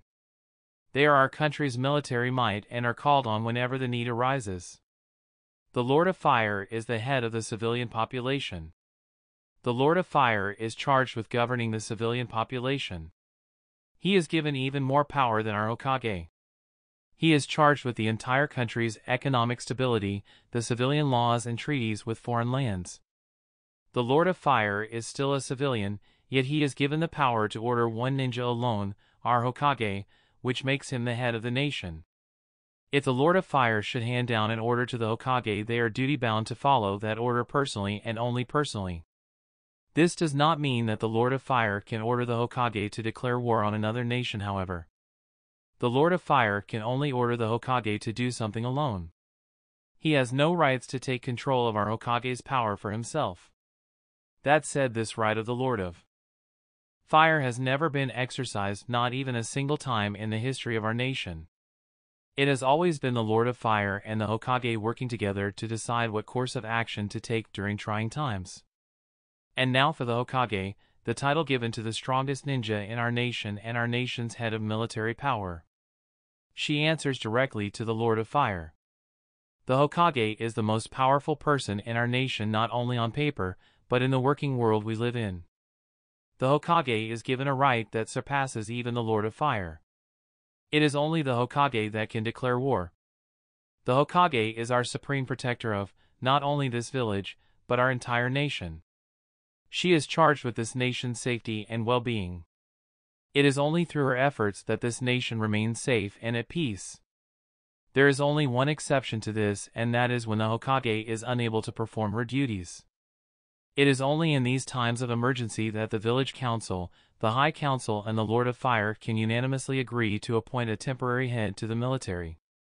They are allowed to appoint a steward Hokage, like Danzo was during the war with the Akatsuki. Now, Hatake Kakashi, I've finished giving you a refresher on how exactly our nation works. What is it that you have brought before us to challenge our ruling? She finished as she looked down her nose at him. Kakashi scratched his chin in thought as he stood up. His chair screeched on the polished wood floor as it was pushed back. So let me get this straight, you get your power from the Hokage if I heard you right? He asked. Hamura crossed his arms and said, That is correct, Hatake Kakashi. And how did Lady Tsunade give you this power? He asked curiously. Hamura leaned back in his chair and said, She signed an agreement to keep the third Hokage's Council of Elders as her own shortly after taking the title of Hokage. Kakashi nodded his head in understanding and then reached into his vest. He pulled from its folds a very old scroll and stared at it in his hand for a long moment. The scroll's once white paper was a dark tan from over a century of wear, and its metal rod that the scroll was rolled on was tarnished even though it was well cared for. Kakashi held the scroll seriously out in front of him in a fist at the Hokage and the elders. Very well then, I Kakashi Hatake, hero of the village, student of the fourth Hokage, head of the Hatake clan and most importantly fellow ninja of the Land of Fire. Challenge Lady Tsunade's claim to the title of Hokage. He said deadly serious as he opened his hand and the scroll containing the secret test to become the rightful Hokage written in the very first Hokage's handwriting clattered to the table. Looks of unbelievable shock came over the council as the scroll slowly rolled down the length of the polished table, revealing a secret that was only meant to be seen by the Hokages. It stopped just before falling off the table in front of Lady Tsunade. The elders stared at the scroll so stunned they couldn't even speak as Kakashi pointed at Lady Tsunade and said without a flicker of doubt in his eye, You are not the rightful Hokage, Lady Tsunade. That's it for this video. I hope you all enjoyed the video. Don't forget to like the video, subscribe to the channel, and follow me on my other social media accounts. Anime God here, and I'm signing off.